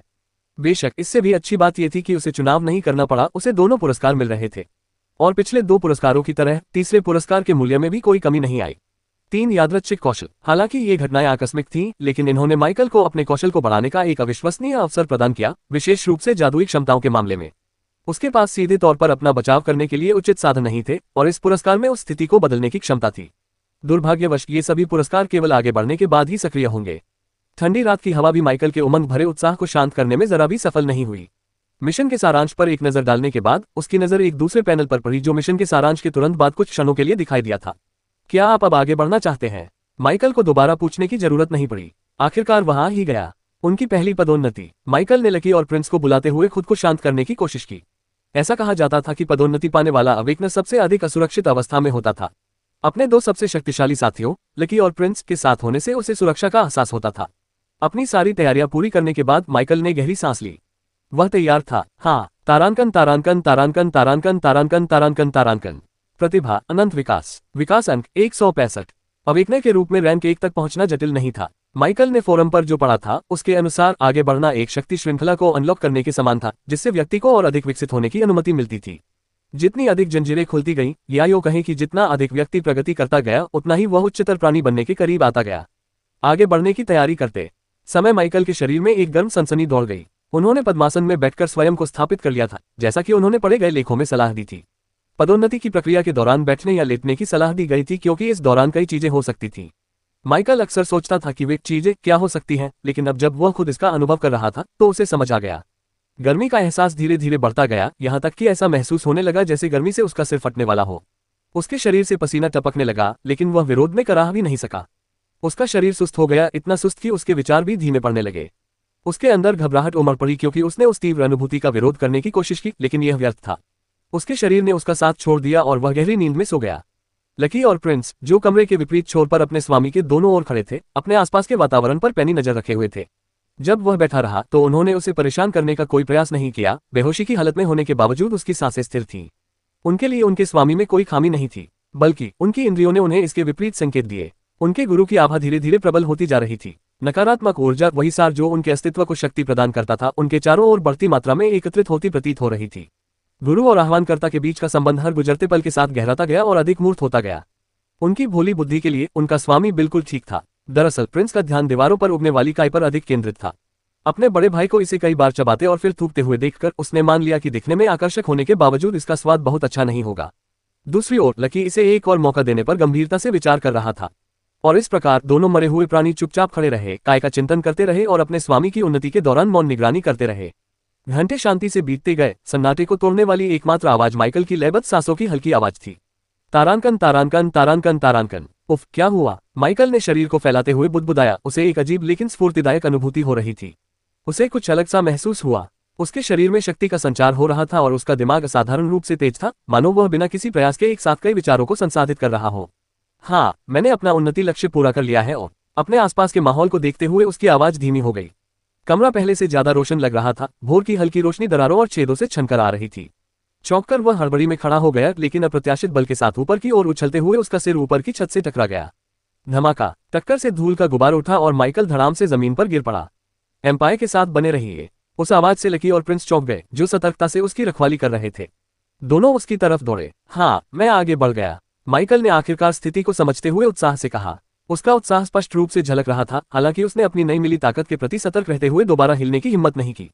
पिछली दुर्घटना ने यह साबित कर दिया था कि उनकी शारीरिक क्षमताएं कितनी बढ़ गई थी, और सौभाग्य से उनके मजबूत शरीर ने उन्हें चोट लगने और दर्द महसूस करने से बचा लिया था। उपन्यासों के अध्यायों को पहले और सर्वोत्तम गुणवत्ता में पढ़ने के लिए गूगल पर नवंबर LF नेट वेबसाइट खोजें। मुझे नहीं पता था कि आगे बढ़ने से बेहोशी हो सकती है। आसपास की रोशनी को देखकर ऐसा लग रहा था कि सुबह हो चुकी है। माइकल को एहसास हुआ कि बेहोश होने के बाद काफी समय बीत चुका होगा। हालांकि उनकी चिंता जल्द ही उत्साह और उम्मीद में बदल गई। हाँ, वह पहले भी ताकतवर था, लेकिन उसकी ताकत हमेशा नियंत्रण में रही थी। इस समन्वय की कमी का केवल एक ही अर्थ हो सकता है, उसकी शारीरिक शक्ति में एक महत्वपूर्ण उछाल। अपने बगल में सुरक्षात्मक रूप से खड़े लकी और प्रिंस को नजरअंदाज करते हुए माइकल ने अपना ध्यान अपने सामने चमकते हुए पैनल पर केंद्रित किया, जिन सूचनाओं को वह चूक गया था। आप रैंक 1 लेवल 11 पर पहुंच गए हैं। आपकी क्लास अब एडेप्ट नेक्रोमेंसी के स्तर पर पहुंच गई है। आपकी आत्मा और भी मजबूत हो गई है। आपको 10 अतिरिक्त अनुबंध स्लॉट प्राप्त हुए हैं। आपने एसिड शॉट कौशल प्राप्त कर लिया है। आपने बोन स्पीयर कौशल प्राप्त कर लिया है। आपकी पदोन्नति के परिणामस्वरूप आपके आंकड़े काफी बढ़ गए हैं। आपकी शक्ति का स्तर बढ़ गया है। आपकी चपलता एजिलिटी बढ़ गई है। आपके संविधान का आंकड़ा बढ़ गया है। आपकी बुद्धिमत्ता का स्तर बढ़ गया है। हे माइकल मूर्खतापूर्ण ढंग से हंसे बिना नहीं रह सका। पदोन्नति पाना एक सुखद अनुभव था। काश ऐसा हर दिन हो पाता। मुझे 2 नए कौशल मिले और साथ ही 10 अतिरिक्त अनुबंध स्लॉट भी मिले। इन अतिरिक्त अनुबंध स्लॉट का मतलब था कि वे उन 2 स्लॉट में शामिल नहीं थे जिन्हें वह हर स्तर पर अनलॉक करता था, जिससे वे एक बेहतरीन अतिरिक्त बन गए। ये कौशल संभवतः आंकड़ों में वृद्धि के कारण प्राप्त हुए होंगे, जबकि दूसरा कौशल संभवतः उनकी कक्षा में उन्नति के कारण प्राप्त हुआ होगा। उसे यह जांचने की आवश्यकता होगी कि कौन सा मध्यवर्ती दक्षता स्तर पर है, ताकि यह पुष्टि हो सके कि कौन सा किस स्तर पर है। जहां तक उनके आंकड़ों की बात है, पैनल द्वारा बताए बिना भी माइकल को पहले से ही पता था। उसके शरीर पर चिपकी धूल ही पर्याप्त सबूत थी। हालांकि वह ये जानने के लिए उत्सुक था कि उसके आंकड़ों में कितनी वृद्धि हुई है। फिर भी उसे और भी सूचनाएं देखनी थी, ऐसी सूचनाएं जो माइकल को बेहद उत्साहित करती थीं। अब स्पेशल क्वेस्ट रिवॉर्ड्स का समय आ गया था। आप रैंक 1 पर पहुंच गए हैं। आपका इनाम वितरित किया जा रहा है। ऊपर का स्तर, आप लेवल 12 पर पहुंच गए हैं। ऊपर का स्तर, आप लेवल 13 पर पहुंच गए हैं। ऊपर का स्तर, आप लेवल 14 पर पहुंच गए हैं। ऊपर का स्तर, आप लेवल 15 पर पहुंच गए हैं। आपके सभी आंकड़े 8 अंक बढ़ गए हैं। आपने एक धीमा अभिशाप कौशल प्राप्त कर लिया है। आपने बोन आर्मर कौशल प्राप्त कर लिया है। आपने शव विस्फोट कौशल प्राप्त कर लिया है। स्थिति अपडेट की गई। नाम माइकल नॉमन। वर्ग कुशल नेक्रोमेंसर। स्तर 15। EXP 0/17718। शक्ति 30.42। फुर्ती 41.16। संविधान 31.72। खुफिया जानकारी 110। 1 विशेषता अंक 30। कौशल मरे हुए प्राणियों को बुलाना, मरे हुए प्राणियों को पुनर्जीवित करना, पता लगाना, बुनियादी वार इंद्रियों को साझा करना, भाला चलाना, एसिड शॉट हड्डी का भाला, धीमा अभिशाप हड्डी का कवच, लाश विस्फोट। प्रतिभा अनंत विकास। Class skill contract slot 20/40। उपहार उत्पत्ति का चिन्ह। बेहतर आंकड़े उनके पास थे, और भी हुनर, वो भी उसके पास थे। माइकल अपनी उत्तेजना को काबू में रखने के लिए संघर्ष कर रहा था, और कुछ क्षणों के लिए उसे अपनी जन्मभूमि स्वर्ग जैसी लगी। अपने नए आंकड़ों को देखते हुए उसे पूरा भरोसा था कि वह पदोन्नति से पहले वाले अपने प्रदर्शन को बुरी तरह से हरा सकता है। बेशक यह तब की बात है जब उसकी नेक्रोमेंसी के रूप में शक्ति को ध्यान में नहीं रखा गया था। माइकल को यह भी महसूस हुआ कि उसकी पदोन्नति के पीछे कुछ और भी महत्वपूर्ण रहस्य छिपा है। रैंक 1 पर पहुंचने से उसे बेहतर आंकड़े और नए कौशल मिलने के अलावा और भी बहुत कुछ हासिल हुआ था। ऐसा लगा जैसे उसके भीतर कुछ मूलभूत परिवर्तन हो गया हो। शायद इसलिए कि वह अभी भी अपेक्षाकृत कमजोर था। माइकल उन गहरे परिवर्तनों को पूरी तरह से समझ नहीं पाया जो हुए थे, वे परिवर्तन जो उसके पैनल में स्पष्ट रूप से परिलक्षित नहीं हुए थे। लेकिन एक बात उन्होंने जरूर नोटिस की, उसकी इंद्रियां पहले से अधिक तेज हो गई थीं। उसकी फुर्ती के साथ साथ उसकी धारणा में भी सुधार होता है, लेकिन अब यह सुधार मात्र संख्याओं में वृद्धि से कहीं अधिक महसूस होता है। एक तो ये कि अब वह हवा में कुछ ऐसा महसूस कर सकता था जो पहले अगोचर था। माना वह उससे इस कदर लिपटा हुआ था कि लगभग अंतरंगता का एहसास हो रहा था। माइकल के मन में यह विचार आया कि कुछ और बार आगे बढ़ने से शायद वह वास्तव में माना को देख सके। क्या यह संभव भी था? उसे इस बात का बिल्कुल भी अंदाजा नहीं था। माइकल ने अपना ध्यान वापस अपनी हाल ही में अपडेट की गई स्थिति पर केंद्रित कर लिया। नाम माइकल नॉमन। वर्ग कुशल नेक्रोमेंसर। उपन्यासों के अध्यायों को जल्दी और उच्चतम गुणवत्ता में पढ़ने के लिए गूगल पर नोवेलफायर नेट वेबसाइट खोजें। स्तर 15। EXP 0/17718। शक्ति 30.4। फुर्ती 41.1। संविधान 31.7। खुफिया जानकारी 110। 1 पब फ्यूचर एड्स। विशेषता अंक 30। कौशल मरे हुए प्राणियों को बुलाना, मरे हुए प्राणियों को पुनर्जीवित करना, पता लगाना, बुनियादी वार इंद्रियों को साझा करना, भाला चलाना, एसिड शॉट हड्डी का भाला, धीमा अभिशाप हड्डी का कवच, लाश विस्फोट। प्रतिभा अनंत विकास। Class skill contract slot 20/40। उपहार उत्पत्ति का चिन्ह। उनकी कक्षा का नाम बदल गया था। बात यह नहीं थी कि उसका वर्ग ही बदल गया था, बल्कि जादूगरों में उसका दर्जा बदल गया था। ठीक उसी तरह जैसे एक साधक के रूप में आपको रैंक 1 पर पहुंचने पर ही अलौकिक प्राणी माना जाता था, भले ही आप अपने जीवन बीज को जागृत करने से पहले ही एक साधारण मनुष्य से दोगुनी शक्ति रखते हो। जागृति लाने वालों ने भी इसी तरह का पैटर्न अपनाया। हालांकि बाद वाला मामला कहीं अधिक चरम था। यहां तक कि गैर रैंकिंग स्तर पर भी उनके पास जबरदस्त शक्ति थी, लेकिन वर्तमान माइकल रैंकों के बीच स्पष्ट अंतर का एक प्रमुख उदाहरण था। आंकड़ों में हुई भारी वृद्धि ही अपने आप में चौंकाने वाली थी। शुरू से ही सांख्यिकी केवल 1+1=2 जैसे सरल अंकगणित नहीं थे, वे 1+1=3 जैसे थे। जितना अधिक मजबूत होता गया उतना ही अंतर बढ़ता गया। कभी कभी 1 जोड़ 1 का योग 10 भी हो सकता है। आंकड़ों में प्रत्येक वृद्धि भौतिक और जादुई दोनों रूप से एक गुणात्मक परिवर्तन को दर्शाती है। उदाहरण के लिए माइकल के स्ट्रेंथ स्टैट में 30 अंक थे, जो उसे औसत आदमी की तुलना में 30 गुना अधिक मजबूत बनाता था। फिर भी अपनी बढ़ी हुई शारीरिक क्षमताओं के बावजूद वह एक भारी भरकम राक्षस जैसा नहीं दिखता था। जागृति से पहले की तुलना में उसका शरीर अधिक मांसल और सुडौल था, लेकिन उसका शरीर असामान्य रूप से फूला नहीं था। ऐसा इसलिए हुआ क्योंकि शक्ति में वृद्धि के कारण उसकी आंतरिक संरचना में परिवर्तन आ गया था। इसने उसके रक्त और मांस के गुणों को बदल दिया, उसकी हड्डियों को अधिक सघन बना दिया और उसकी त्वचा को सख्त कर दिया। कागजों पर तो ऐसा लगता था कि उसकी शक्ति एक औसत इंसान की तुलना में केवल 30 गुना थी, लेकिन वास्तविकता में इन आंतरिक संवर्धनों के कारण उसकी शक्ति कहीं अधिक थी। उनकी बुद्धिमत्ता के आंकड़े के मामले में भी यही बात लागू होती है। उसके मस्तिष्क में आए परिवर्तनों के अलावा उसकी ऊर्जा शक्ति में हुए सुधार केवल आकार या मात्रा तक सीमित नहीं थे, बल्कि उसकी ऊर्जा में एक परिवर्तन आया था, वह अधिक सघन, शुद्ध और अधिक प्रभावी हो गई थी। यही कारण था कि जागृत व्यक्तियों के कौशल उनकी प्रगति के साथ स्वाभाविक रूप से बढ़ते थे और महारत के स्तर के बावजूद शायद ही कभी पीछे रह जाते थे। अधिक शुद्ध और सघन माना ऊर्जा ने उनकी क्षमताओं की शक्ति और दक्षता को बढ़ाया। इसके विपरीत साधक जादूगरों को शक्तिशाली मंत्रों का प्रयोग करने के लिए जादू के विभिन्न स्तरों का सक्रिय रूप से अध्ययन और निर्माण करना पड़ता था। यह एक श्रमसाध्य प्रक्रिया थी जिसे जागृत जादूगर चाहे तो पूरी तरह से छोड़ सकते थे। यह असमानता अक्सर किसानों को अन्यायपूर्ण लगती थी, लेकिन सत्ता प्राप्त करने के उनके अलग अलग रास्तों की यही वास्तविकता थी। माइकल ने अपने आंकड़ों पर सिर्फ एक नजर डाली, केवल अपनी बुद्धिमत्ता के आंकड़े पर रुका और फिर अपने पैनल में अगली जिस चीज में उसकी रुचि थी उस पर चला गया। उनकी कुशलता। कौशल मरे हुए प्राणियों को बुलाना, मरे हुए प्राणियों को पुनर्जीवित करना, पता लगाना, बुनियादी वार इंद्रियों को साझा करना, भाला चलाना, एसिड शॉट हड्डी का भाला, धीमा अभिशाप हड्डी का कवच, लाश विस्फोट। जिन कौशलों से वह पहले से परिचित था उन्हें नजरअंदाज करते हुए माइकल ने नए कौशलों को आजमाना शुरू कर दिया। एसिड शॉट बेसिक मास्टरी प्रवीणता 0.07%। एसिड शॉट उपयोगकर्ता को एक संक्षारक प्रक्षेपास्त्र दागने की अनुमति देता है जो सामग्रियों को पिघला देता है और लगातार क्षति पहुंचाता है। रेंज 5 मीटर तक लॉन्च किया जा सकता है। साम्राज्य की नई कहानियों का आनंद लें। उस कौशल का विवरण पढ़ने के बाद माइकल की आंखें थोड़ी सी फड़क उठीं। उस कौशल ने उसे एक विशेष प्रकार के राक्षस की याद दिला दी जिससे उसे घृणा थी, एसिड स्लाइम। उसके होठों पर हल्की सी मुस्कान आ गई। एसिड स्लाइम्स बहुत परेशान करने वाले जीव थे और यह कौशल उनकी क्षमताओं से आश्चर्यजनक रूप से मिलता जुलता प्रतीत होता था। हालांकि माइकल को पूरा भरोसा था कि उसकी ताकत के कारण उसका संस्करण कहीं बेहतर होगा। फिर भी इसका परीक्षण करना आवश्यक था। चूंकि यह बुनियादी महारत का स्तर है, इसलिए अगला कौशल वह होना चाहिए जो संभवतः प्रगति के साथ हासिल हुआ हो। उसने मन ही मन बुदबुदाया और माइकल सही था। बोन स्पीयर मध्यवर्ती महारत दक्षता 15.2%। बोन स्पीयर हड्डियों से बना एक तेज अलौकिक भाला प्रकट करता है जो दुश्मनों को भेदने में सक्षम होता है। यह 10 मीटर तक की दूरी तय कर सकता है। आखिरकार एक असली नेक्रोमेंसर अटैक स्किल, माइकल ने मन ही मन खुशी से कहा। उसके चेहरे पर मुस्कान फैल गई। एसिड शॉट की तुलना में, जिसके लिए वह भी आभारी था, यह कहीं अधिक प्रभावी प्रतीत होता था। यहां तक कि इसका निपुणता स्तर भी उच्च था। लेकिन हमेशा की तरह उनकी वास्तविक प्रभावशीलता का आकलन करने के लिए उन्हें उन सभी का परीक्षण करना होगा। उत्साह की लहर में अभी भी डूबे हुए माइकल ने अपना ध्यान उन अन्य कौशलों पर केंद्रित किया जो उसे अपने उत्कृष्ट खोज प्रदर्शन के लिए पुरस्कार के रूप में प्राप्त हुए थे। धीमा अभिशाप बुनियादी महारत प्रवीणता 0.5%। स्लो कर्ज लक्ष्य की गति और प्रतिक्रिया की गति को कम कर देता है, जिससे हमलों से बचने की उनकी क्षमता कमजोर हो जाती है। लक्ष्य की गति में 20% की कमी आती है। इसकी अवधि 8 सेकंड है। हड्डी का कवच बुनियादी महारत प्रवीणता 0.3%।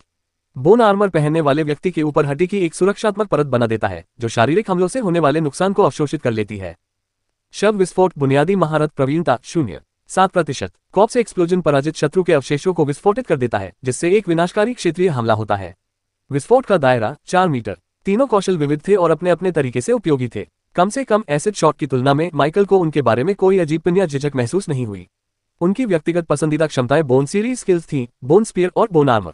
एक सुरक्षा प्रदान करता था जबकि दूसरा लंबी दूरी से हमला करने की सुविधा देता था। वे माइकल जैसे किसी व्यक्ति के लिए बिल्कुल सही थे जो कुछ रोमांच तो चाहता था लेकिन खुद रोमांच का केंद्र नहीं बनना चाहता था। जब भी मौका मिलेगा मैं इन कौशलों को आजमा कर देखूंगा, उसने मन ही मन बुदबुदाया। हालांकि वह उनका तुरंत परीक्षण कर सकता था क्योंकि इसके लिए माना की आवश्यकता थी और उसके पास अब वह पर्याप्त मात्रा में था, लेकिन उसकी वर्तमान प्राथमिकता कहीं और थी। अपनी ताकत पर नियंत्रण रखना। अगर उसका वर्तमान रूप वास्तविक दुनिया में लौट आए तो किसी इमारत को नष्ट करना उसकी सबसे छोटी चिंता होगी। किसी की अनजाने में हत्या हो जाना असंभव नहीं था। और फिर वो भी है, माइकल की निगाहें उसके टैलेंट सेक्शन पर टिक गईं। प्रतिभा अनंत विकास अंक 165। यह अभी भी बहुत ज्यादा है। हालांकि उसे उम्मीद थी कि अपने सभी मरे हुए प्राणियों को दुर्लभ श्रेणी के प्राणियों में अपग्रेड करने के बाद उसे कुछ विकास अंक मिलेंगे, लेकिन इसकी पुष्टि होना सुकून देने वाला था। ये लकी और प्रिंस दोनों के विकास के लिए काफी होना चाहिए। अब जबकि वह रैंक 1 पर पहुंच चुका था, उसे अब इस बात का डर नहीं था कि उसके मरे हुए सैनिक उससे पहले रैंक 2 पर पहुंच जाएंगे। फिलहाल लकी लेवल 18 पर था जबकि प्रिंस उससे सिर्फ एक लेवल पीछे था। उनका विकास करने से निस्संदेह उनकी क्षमता में वृद्धि होगी, लेकिन किस हद तक यह अभी भी एक रहस्य था। किसी भी तरह से उनके विकास के बाद बाहर मौजूद गार्गोयल से निपटना पूरी तरह से संभव था। ये सोचकर माइकल उत्साह से भर गया। हालांकि कुछ ही दिन बीते थे, लेकिन उसे ऐसा लग रहा था जैसे वह उत्पत्ति की भूमि में एक पिंजरे में रह रहा हो। उम्मीद है कि आज वह दिन होगा जब वह आखिरकार इसे पीछे छोड़ देगा। सबसे पहले मुझे अपनी ताकत पर बेहतर नियंत्रण हासिल करने की जरूरत है। अगर उसकी हर हरकत उसे दीवारों से टकराने और अपने आसपास की चीजों को तोड़ने पर मजबूर कर देती, तो उसे इस बात की चिंता करने की जरूरत नहीं होती कि लकी और प्रिंस गार्गोयल को हरा पाएंगे या नहीं।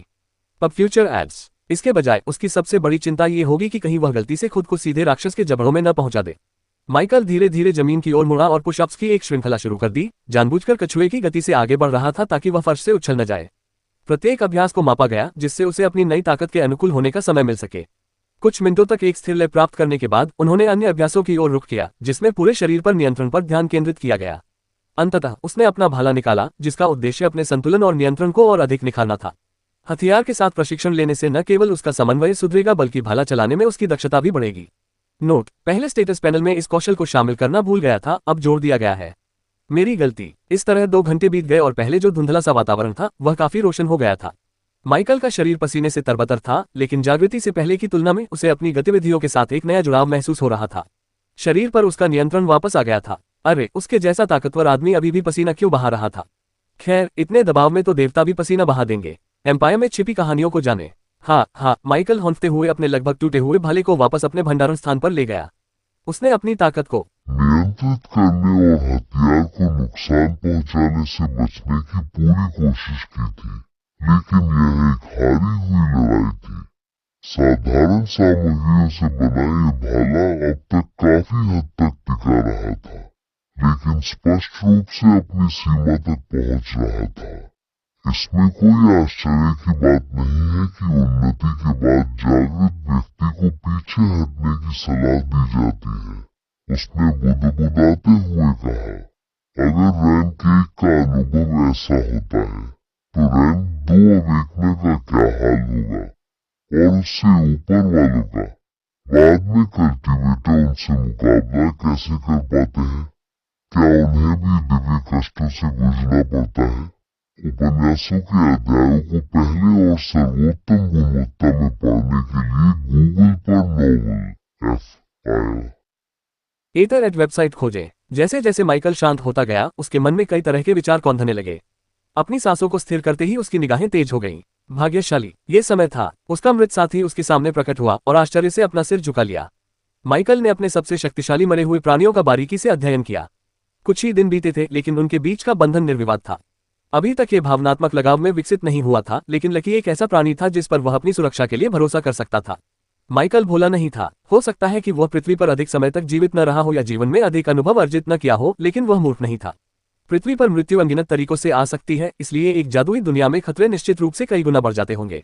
यहाँ साथियों के पास एक दूसरे को धोखा देने के और भी अधिक कारण थे। पब फ्यूचर विज्ञापन। लेकिन उसके मरे हुए लोग नहीं, वे उसकी सेवा करने के लिए ही जीते थे। ये भोले भाले वफादार जीव ऐसे थे जिन पर वह पूरी तरह भरोसा कर सकता था। अमर रेडथॉर्न वुल्फ लेवल 18, रैंक दुर्लभ, 125 विकास अंक प्राप्त करके असाधारण में विकसित हो। हाँ, वह जानी पहचानी चकाचौंध भरी रोशनी एक बार फिर फूट पड़ी, इस बार इतनी तीव्र कि माइकल को अपनी आंखें कसकर बंद रखनी पड़ी। फिर भी उनकी इंद्रियों ने उनके आसपास हो रहे परिवर्तनों को भांप लिया। लकी की आभा हिंसक हो गई और हर पल उसकी शक्ति बढ़ती गई। उसका आकार भी बढ़ता गया। दमनकारी शक्ति की वह जानी पहचानी भावना एक बार फिर माइकल पर हावी हो गई, लेकिन भय के बजाय इसने उसे आनंद दिया। उसके मरे हुए सैनिक निश्चित रूप से अधिक शक्तिशाली हो रहे थे। हालांकि स्थिति में तब मोड़ आया जब माइकल ने महसूस किया कि लकी का शरीर इतना अधिक फैल रहा है कि वह छात्रावास के कमरे की छत पर दबाव डालने लगा, जो लगभग 6 मीटर ऊंची थी। ऊपर से धूल और मलबा गिरा, जिससे धुएं का एक बादल बन गया, जो लकी के रूपांतरण के पूरा होने का संकेत था। कुछ क्षण बाद जब धूल छंट गई तो माइकल को आखिरकार अपने मरे हुए साथी का नया रूप स्पष्ट रूप से दिखाई देने लगा। लकी अब 5 मीटर की प्रभावशाली ऊंचाई पर खड़ा था। उसका विशाल शरीर कच्ची शक्ति और खतरे का एहसास करा रहा था। कभी हरे रंग के दिखने वाले उसके फर का रंग अब भूरे रंग का पत्थर जैसा हो गया था, जिसमें चमकीले हरे रंग की हल्की धारियां दिखाई दे रही थीं। उसकी गर्दन के चारों ओर फैली कांटेदार लताओं की घनी लता और भी भयावह हो गई थी, मानो जीवित हो, और प्रत्येक कांटे से जहरीला रस टपक रहा था। अब लताएं उसकी पीठ और पैरों पर फैल गई थीं, जिससे एक जीवित विषैला आवरण बन गया था जो विचित्र तरलता के साथ हिलता था। लकी के पंजे लंबे हो गए थे, रेजे की तरह तेज हो गए थे और जहरीली चमक से जगमगा रहे थे। माइकल के मन में सबसे पहला विचार यही आया, हाँ, लकी अब चलता फिरता जहर का कारखाना बन गया है। और दूसरा, मैं कभी भी तुम्हारे ऊपर सवारी नहीं करूंगा। वह उस विशालकाय प्राणी को विस्मय से देखता रहा। उसके होठों के कोने पर एक हल्की सी मुस्कान थी। क्या जानवर है! आपका दुर्लभ अनडेड रेडथॉर्न वुल्फ असाधारण अनडेड वेनोम थॉर्न रेवेज में विकसित हो गया है। आपकी undead Venom thorn ravage plant control skill advanced mastery स्तर पर पहुंच गई है। आपकी अनडेड वेनोम थॉर्न रेवेज जहर कौशल उन्नत निपुणता स्तर पर पहुंच गई है। आपके अनडेड वेनोम थॉर्न रेवेज ने वायरल ग्रोथ कौशल प्राप्त कर लिया है। आपके अनडेड वेनोम थॉर्न रेवेज ने टॉक्सिक रेसिस्टेंस कौशल प्राप्त कर लिया है। आपका दुर्लभ अनडेड रेडथॉर्न वुल्फ असाधारण अनडेड वेनोम थॉर्न रेवेज में विकसित हो गया है। आपकी undead Venom thorn ravage plant control skill advanced mastery स्तर पर पहुंच गई है। आपकी अनडेड वेनोम थॉर्न रेवेज जहर कौशल उन्नत निपुणता स्तर पर पहुंच गई है। आपके अनडेड वेनोम थॉर्न रेवेज ने वायरल ग्रोथ कौशल प्राप्त कर लिया है। आपके अनडेड वेनोम थॉर्न रेवेज ने टॉक्सिक रेसिस्टेंस कौशल प्राप्त कर लिया है। उन्नत दक्षता। माइकल सोच रहा था कि इसमें किस प्रकार की शक्ति निहित है। सच कहूं तो उसके मन में कहीं न कहीं ये भावना थी कि एक नेक्रोमेंसर के रूप में वह बहुत तेजी से शक्ति प्राप्त कर रहा है। गार्गोयल के अलावा पिछले कुछ दिनों में ऐसा कुछ भी नहीं था जो उसे चुनौती दे सके यदि वह उन्हें प्रतिद्वंद्वी के रूप में चिन्हित कर ले। लेकिन माइकल को इस तरह की प्रगति बहुत पसंद थी। हालांकि उनकी प्रतिभा के कारण मेहनत और पुरस्कार का अनुपात असंतुलित प्रतीत होता था, फिर भी उनका मानना था कि उन्होंने इसके लिए कड़ी मेहनत भी की थी। और यह पूरी तरह से गलत भी नहीं था। इन सब बातों की वजह से अब वह नशे का आदी हो गया था। अपने खतरनाक दिखने वाले मरे हुए सैनिकों को स्थिर रहने का निर्देश देते हुए माइकल ने लकी का स्टेटस पैनल खोला। विनथॉर्न रेगरल V25 अधिकतम। नाम लकी। EXP 7,98,789 बटा 10,21,752। रैंक असाधारण। कौशल काटना, पादप नियंत्रण उन्नत निपुणता, विष उन्नत निपुणता, वायरल वृद्धि बुनियादी निपुणता नया, विषैला पुनरुत्थान बुनियादी निपुणता नया। Master Michael नॉमन। अपने स्वामी की तरह ही लकी का स्टेटस पैनल भी आलीशान दिखने लगा था। माइकल की निगाहें तुरंत लकी की ओर गईं। लेवल 25 को मोटे अक्षरों में लिखा देखकर उसके चेहरे पर मुस्कान आ गई। रैंक 1 का शिखर, उसने बुदबुदाया। ये लकी की सैद्धांतिक ताकत थी, लेकिन माइकल को पूरा विश्वास था कि उसका अनडेड रैंक 2 के अधिकांश राक्षसों से अधिक शक्तिशाली था। अन्यथा रैंक की अवधारणा एक मजाक बन जाती। वास्तव में कितना मजबूत, माइकल को इस बारे में कोई जानकारी नहीं थी। न तो उसे और न ही उसके मरे हुए साथियों को इतनी हद तक चुनौती दी गई थी कि वे अपनी पूरी ताकत का इस्तेमाल कर सकें, जिससे शक्ति स्तर के बारे में उसकी समझ कुछ हद तक विकृत हो गई थी। लेकिन जो बात वह जानता था वह सरल थी। वो गार्गोयल तो गया काम से। इस समय माइकल को गार्गोयल का सामना करने की चिंता नहीं थी। इसके बजाय वह ये सोचने लगा कि उसे हराने के बाद उसे किन चुनौतियों का सामना करना पड़ेगा। दुर्भाग्यवश लकी को विकसित करने से वह रैंक 2 पर नहीं पहुंच पाया, लेकिन वह इसके काफी करीब था। रैंक 1 और रैंक 2 के बीच का अंतर बहुत बड़ा था और आवश्यक अनुभव अंकों की भारी मात्रा ने इसे स्पष्ट कर दिया। भविष्य में रैंक 2 तक पहुंचने के लिए उसे कितनी मेहनत करनी पड़ेगी, इस बारे में सोचकर उसका मूड लगभग खराब हो गया। हालांकि जब उनकी नजर लकी के कौशल वाले हिस्से पर पड़ी तो उनका उत्साह वापस लौट आया। कौशल काटना, पादप नियंत्रण उन्नत निपुणता, विष उन्नत निपुणता, वायरल वृद्धि बुनियादी निपुणता नया, विषैला पुनरुत्थान बुनियादी निपुणता नया। लकी के पिछले 2 कौशल सीधे एडवांस्ड मास्टरी स्तर पर पहुंच गए थे और 2 नए कौशल अनलॉक हो गए थे। माइकल को अभी तक ये नहीं पता था कि ये नए या उन्नत कौशल कितने शक्तिशाली थे, लेकिन केवल उनके प्रकट होने मात्र से ही उसे खुशी मिल गई थी। आखिरकार जितने अधिक कौशल होंगे उतना ही बेहतर होगा, है ना? समय बर्बाद किए बिना माइकल ने उत्सुकतापूर्वक प्रत्येक कौशल का निरीक्षण करना शुरू कर दिया और सबसे पहले नए कौशलों का निरीक्षण किया। हालांकि वह तेजी से आगे बढ़ा, क्योंकि एक और मरे हुए प्राणी राजकुमार को विकसित करना उसके लिए अभी भी उत्सुक था, ताकि वह ये परीक्षण कर सके कि उसका सिद्धांत सही है या नहीं। वायरल ग्रोथ बुनियादी महारत दक्षता 0.5%। वायरल ग्रोथ विषैले पौधों को पर्यावरणीय खतरों के रूप में उपयोग करने के लिए प्रेरित करने में सक्षम बनाती है। बेसिक मास्टरी पर वर्तमान प्रभाव एम्पायर में आपकी अगली पठन सामग्री आपका इंतजार कर रही है। संबंध त्रिज्या उपयोगकर्ता के 20 मीटर के दायरे में पौधे उगाते हैं। बीजाणु प्रभाव बुलाए गए पौधे हवा में विषैले बीजाणु छोड़ते हैं, जिससे सीमा के भीतर मौजूद दुश्मनों को समय के साथ क्षति पहुंचती है। विषाक्त पुनरुत्थान बुनियादी महारत दक्षता 0.8%। टॉक्सिक रिसर्जेंस तब सक्रिय होता है जब उपयोगकर्ता घायल हो जाता है, जिससे दुश्मनों को नुकसान पहुंचाने और उपयोगकर्ता की पुनर्जनन क्षमता को बढ़ाने के लिए जहरीले बीजाणु निकलते हैं। बुनियादी दक्षता पर वर्तमान प्रभाव स्पो बर्स्ट त्रिज्या उपयोगकर्ता के चारों ओर 10 मीटर। पुनर्जनन बूस्ट क्षमता सक्रिय रहने के दौरान मामूली घावों को अधिक तेजी से ठीक करता है। फिर वे पूर्व कौशल जिनमें निपुणता का स्तर उन्नत हुआ। विश्व उन्नत निपुणता दक्षता 26.2%। एडवांस्ड मास्टरी के स्तर पर जहर काफी अधिक शक्तिशाली हो जाता है, जिससे इसकी आक्रामक और कमजोर करने वाली दोनों क्षमताएं बढ़ जाती हैं। उन्नत दक्षता स्तर पर वर्तमान प्रभाव में वृद्धि विश्व प्रति सेकंड मध्यम क्षति पहुंचाता है और लक्ष्य की शारीरिक क्षमताओं को काफी कमजोर कर देता है। लक्ष्य की ताकत के आधार पर ताकत, चपलता और गतिशीलता 30% तक कम हो जाती है। प्रभाव की अवधि विष के सक्रिय रहने तक प्रभाव बना रहता है। समय के साथ विष की तीव्रता बढ़ती जाती है क्योंकि लक्षित व्यक्ति के शरीर में विष की मात्रा बढ़ती जाती है। घातक क्षमता यदि इसे अनियंत्रित छोड़ दिया जाए तो ये कमजोर विरोधियों को सीधे मार सकता है या मजबूत विरोधियों को गंभीर रूप से अपंग कर सकता है। पादप नियंत्रण उन्नत निपुणता दक्षता 42.5%। एडवांस्ड मास्टरी के स्तर पर प्लांट कंट्रोल एक अत्यंत बहुमुखी क्षमता में विकसित हो जाता है, जो बढ़ी हुई रेंज, सटीकता और हेरफेर प्रदान करता है। उन्नत दक्षता स्तर पर वर्तमान प्रभाव विस्तारित दायरा इस क्षमता का दायरा बढ़कर 300 मीटर हो जाता है, जिससे बहुत बड़े क्षेत्र में वनस्पतियों पर नियंत्रण संभव हो जाता है। विकास में तेजी पौधे कुछ ही सेकंड में पूरी तरह से परिपक्व हो सकते हैं, जिससे उपयोगकर्ता युद्ध या रक्षा के लिए विशाल लताएं, पेड़ या कांटेदार अवरोधों को बुला सकता है। जटिल हेरफेर ये जटिल गतिविधियों की अनुमति देता है, जैसे कि हथियार बनाना उदाहरण के लिए लता की चाबुक या भाले जैसी शाखाएं, या जाल बनाना उदाहरण के लिए जड़ों से दुश्मनों को फंसाना। जीवन शक्ति का क्षय कुछ नियंत्रित पौधे दुश्मनों की जीवन शक्ति को अवशोषित कर सकते हैं, जिससे प्रत्येक सफल हमले के साथ उपयोगकर्ता की थोड़ी मात्रा में मन या सहनशक्ति बहाल हो जाती है। लकी की कौशल क्षमता अविश्वसनीय रूप से मजबूत होती जा रही थी। माइकल केवल इतना ही बुदबुदा सका जैसा कि एक असाधारण श्रेणी के प्राणी से उम्मीद थी। लकी को देखकर माइकल को एहसास हुआ कि वह निकट भविष्य में उसी रैंक का कोई और व्यक्ति नहीं देखना चाहता। लकी के विकास से मिली शक्ति ने माइकल को और अधिक विकास अंक प्राप्त करने के लिए प्रेरित किया। हालांकि जल्द ही उसका दिमाग साफ हो गया। यदि लकी को दोबारा विकसित करने के लिए पिछली राशि से 5 गुना अधिक की आवश्यकता होती तो उसे 625 विकास अंक चाहिए होते। उसकी मौजूदा दैनिक कमाई के हिसाब से लकी के अगले विकास के लिए पर्याप्त बचत करने में लगभग 1 महीना लगेगा, और इसमें उसके अन्य मरे हुए साथियों विशेष रूप से प्रिंस को शामिल नहीं किया गया है। हालांकि उच्च स्तरीय युद्ध कौशल आकर्षक था, लेकिन कई शक्तिशाली मरे हुए प्राणियों का होना उसके जैसे नेक्रोमेंसे के लिए और भी अधिक आकर्षक था। अगर वे इसे वहन कर सकते थे तो अधिकांश नेक्रोमेंसे के लिए नहीं। फिलहाल लकी को विकसित करने की कोई जरूरत नहीं है, माइकल ने फैसला किया। उसके अनुभव अंक दूसरे रैंक पर पहुंचने के करीब है, इसलिए हम उन्हें धीरे धीरे जमा कर सकते हैं। अब माइकल की प्राथमिकता अपने मरे हुए सैनिकों को मजबूत करना और अपना स्तर बढ़ाना था। उपन्यासों के अध्यायों को पहले और उच्चतम गुणवत्ता में पढ़ने के लिए गूगल पर novel_fire एथर वेबसाइट खोजें। बेशक अभी भी एक और मरे हुए प्राणी को विकसित होना बाकी था, इससे पहले कि बाकी लोग केक का एक टुकड़ा पाने के लिए प्रतिस्पर्धा कर सकें। इसी बात को ध्यान में रखते हुए माइकल ने लकी को पाताल लोक में भेज दिया और प्रिंस को बुलाया, जिसे उसने लकी के विकास के दौरान मची अफरा तफरी में कहीं दूर भेज दिया था। विकसित होते राजकुमार ने लकी जितनी हलचल तो नहीं मचाई, लेकिन शक्ति में हुई वृद्धि फिर भी महत्वपूर्ण थी। मैं सही था, माइकल ने मन ही मन सोचा। विकास से पहले अधिक मजबूत होने से बाद में भी अधिक मजबूत रूप प्राप्त होता है। हालांकि ऐसा लगता है कि यह केवल इतना ही है, एक मजबूत स्वर, न कि अधिक उन्नत विकास। रूपांतरित राजकुमार का निरीक्षण करते हुए माइकल मुस्कुराया। अपनी प्रतिभाओं से जुड़े नियमों की गहरी समझ हासिल करने से उन्हें हमेशा संतुष्टि का अनुभव होता था। अनडेड रेड थॉर्न लेवल 25 अधिकतम एम्पायर पर आगे बढ़े। नाम प्रिंस। EXP 2,35,789 बटा 10,21,752। रैंक दुर्लभ। कौशल काटना, पौधों पर नियंत्रण, मध्यवर्ती दक्षता, विश्व बुनियादी दक्षता। नया मास्टर माइकल नॉमन। प्रिंस की कौशल क्षमता लकी की तुलना में कम प्रभावशाली थी, लेकिन यह केवल समय की बात थी कि वह उसकी बराबरी कर लेगा। बेशक लकी की तीव्र प्रगति की तुलना में प्रिंस की प्रगति में अधिक समय लगेगा, क्योंकि माइकल ने अपने अन्य मरे हुए साथियों पर भी ध्यान केंद्रित करने की योजना बनाई थी।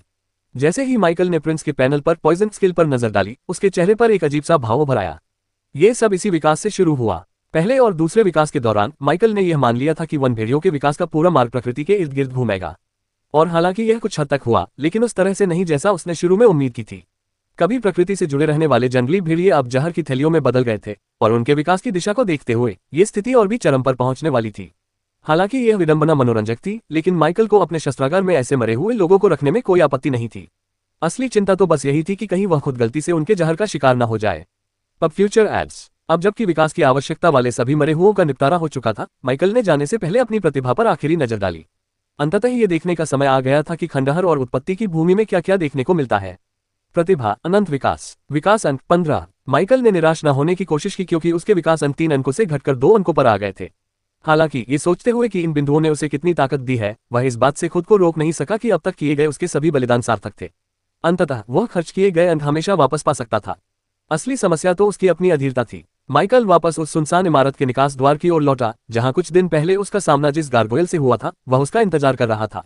उपन्यासों के अध्यायों को पहले और सर्वोत्तम गुणवत्ता में पढ़ने के लिए गूगल पर नेट वेबसाइट खोजें। राजकुमार उसके सामने तैयार मुद्रा में खड़ा था। अब आकाश में तेज रोशनी थी, जिससे एक शक्तिशाली राक्षस से लड़ने और साथ ही अपने अपरिचित परिवेश पर नजर रखने का यह बिल्कुल सही समय था। माइकल जैसे अनुभवहीन खोजकर्ता के लिए रात की तुलना में दिन के दौरान बाहर निकलना कहीं बेहतर था। जहां तक इस बात का सवाल है कि उसने गारगोयल से निपटा भी नहीं था, फिर भी वह पहले से ही खोजबीन के बारे में क्यों सोच रहा था। माइकल अपनी जीत को निश्चित मान रहा था। उन्हें विश्वास नहीं था कि सामान्य परिस्थितियों में प्रिंस को गारगोयल से आमने सामने की लड़ाई में कोई कठिनाई होगी। न केवल उनके बीच 4 स्तर का अंतर था, बल्कि उनकी रैंक भी समान थी। ऐसा कोई परिदृश्य नहीं था जहां गारगोयल अपनी क्षमता से अधिक शक्तिशाली साबित हो सके, भले ही उसकी प्रजाति 3 सितारा दुर्लभ राक्षसों में उच्च स्थान पर हो। इसकी पथरीली संरचना को तोड़ना ही एकमात्र असली परेशानी हो सकती है। देखने में ये बेहद मजबूत लग रही थी। कुछ देर गलियारों में घूमने के बाद माइकल आखिरकार उस राक्षस के सामने आ गया जिसने उत्पत्ति की भूमि में कई दिनों से उसकी प्रगति में बाधा डाली थी। खैर, बिल्कुल आमने सामने तो नहीं, उसने उसकी तरफ पीट कर रखी थी और एक मूर्ति की तरह अजीब तरह से स्थिर खड़ा था। अगर माइकल के पास डिटेक्ट नहीं होता तो शायद वह भी धोखा खा जाता। गारगोयल लेवल 20, रैंक दुर्लभ, एक बूढ़ा गारगोयल जो वर्षों की उपेक्षा के बाद कमजोर हो गया है। अरे, इसका स्तर भी गिर गया, माइकल ने हैरानी से सोचा। उन्हें फोरम के एक वरिष्ठ सदस्य के शब्द याद आए, जिन्होंने उल्लेख किया था कि गारगोयल जैसे कृत्रिम जीवों को विघटित होने में अविश्वसनीय रूप से लंबा समय लगता है। पब फ्यूचर एड्स पोस्ट के अनुसार ऐसे जीव 50 साल बाद भी एक स्तर भी नहीं खोएंगे। इस आधार पर और माइकल द्वारा परित्यक्त छात्रावास के वर्णन के आधार पर वरिष्ठ छात्र ने अनुमान लगाया था कि यह खंडहर कम से कम 200 साल पुराना है। इतने समय में कीमती चीजें नष्ट हो सकती थीं। हालांकि फोरम से खंडहरों के बारे में अपनी बढ़ती समझ के साथ माइकल एक बात जानता था, खंडहर जितना पुराना होगा उसके भीतर मौजूद कोई भी खजाना उतना ही असाधारण होगा यदि वह अभी भी बरकरार और उपयोग योग्य हो। बेशक कुछ ढूंढना एक बिल्कुल अलग बात थी, लेकिन अगर उसे कुछ मिल जाता तो वह एक अनमोल खजाना होता। खोज और खजाने की तलाश के विचार से माइकल उत्साह से भर गया।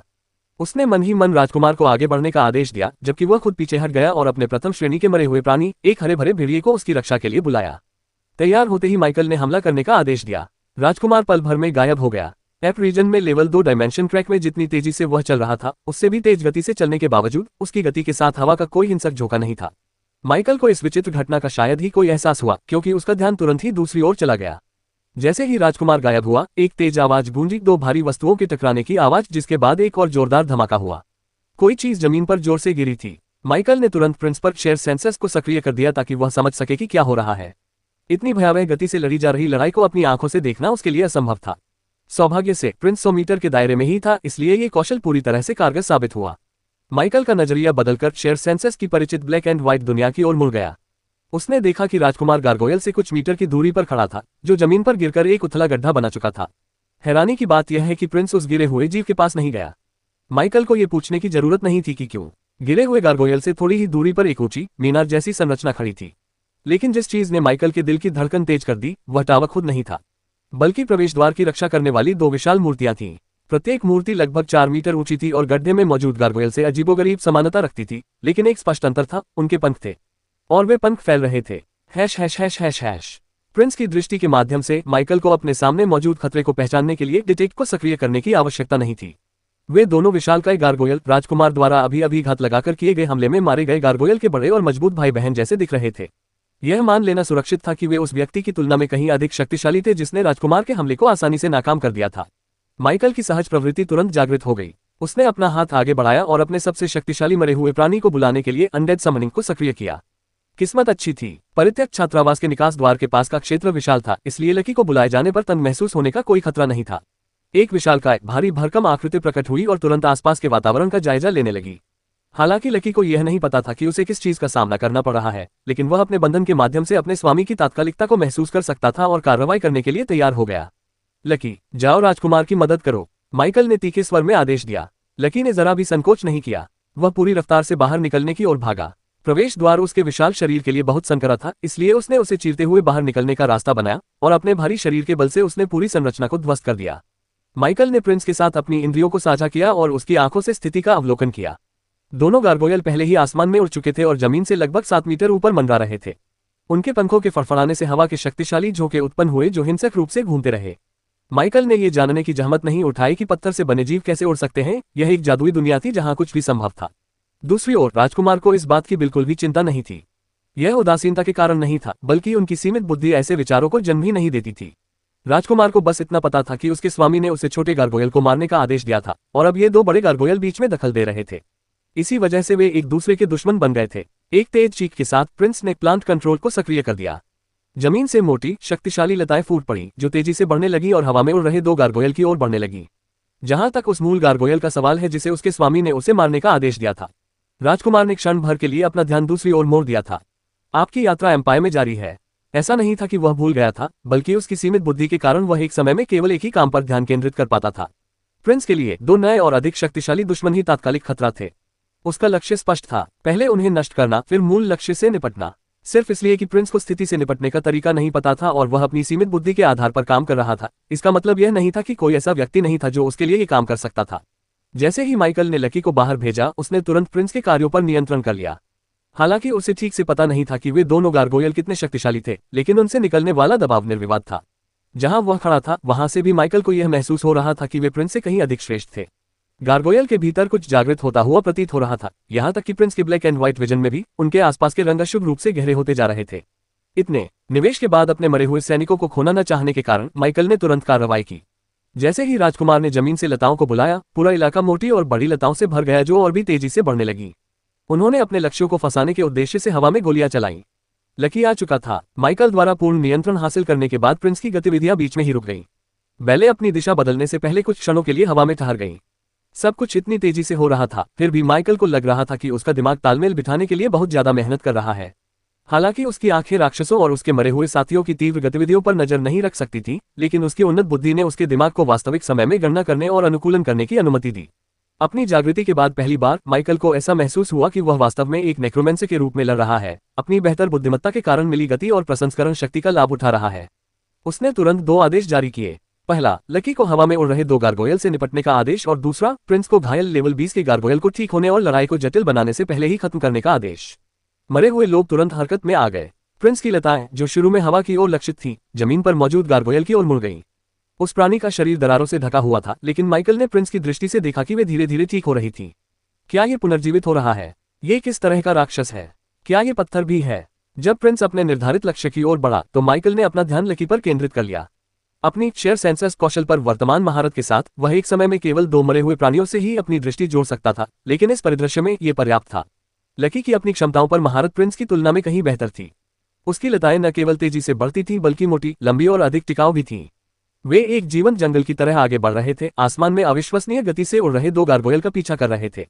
लकी की अपार शक्ति के बावजूद उड़ने वाले गार्गोयल्स ने कुशलतापूर्वक लताओं के लहराते हुए समूह से खुद को बचाया और शिकारियों की तरह हवा में उड़ते हुए अपने शिकार को चुराते रहे। कभी साफ रहने वाला आकाश अब लकी की लताओं के एक जटिल जाल से भरा हुआ था, जो उसके नियंत्रण में मुड़ती और घूमती रहती थी। माइकल विस्मय में था। यह उस प्राणी की असली शक्ति थी जो दूसरे दर्जे के जानवर से मुकाबला कर सकता था। यह नजारा बेहद शानदार था और पहली बार माइकल को अपने मरे हुए साथियों की शक्ति का पूरी तरह से एहसास हुआ। अगर लकी जैसा कोई प्राणी कभी धरती पर प्रकट हो जाए तो उसे देवता कहना कोई अतिशयोक्ति नहीं होगी। कुछ देर तक गार्गोयल्स हवा में चक्कर लगाने के अलावा कुछ नहीं करते रहे और कुशलतापूर्वक लकी की पहुंच से बाहर रहे। हालांकि लकी की आंखों के जरिए माइकल ने देखा कि उन जीवों के आसपास के रंग और भी गहरे होते जा रहे थे। उसे इसका मतलब तो नहीं पता था, लेकिन यह अच्छी खबर नहीं लग रही थी। सौभाग्य से प्रिंस ने लेवल 20 के गार्गोयल को खत्म करने में कामयाबी हासिल कर ली थी। माइकल ने तुरंत उसे लकी के करीब जाने और हर संभव तरीके से उसकी मदद करने का आदेश दिया। पॉप अप हुए नोटिफिकेशन पैनल को चेक करने या किसी बड़ी बाधा को पार करने की संतुष्टि का आनंद लेने का समय नहीं था। जैसे ही माइकल को यह विश्वास होने लगा कि हवा में उड़ने वाले गार्गोयल तुरंत कोई हरकत नहीं करेंगे, उन्होंने हरकत कर दी। पलक झपकते ही दोनों गार्गोयल के चारों ओर आकाश में अलग अलग आकार के कई जादुई वृत्त प्रकट हो गए।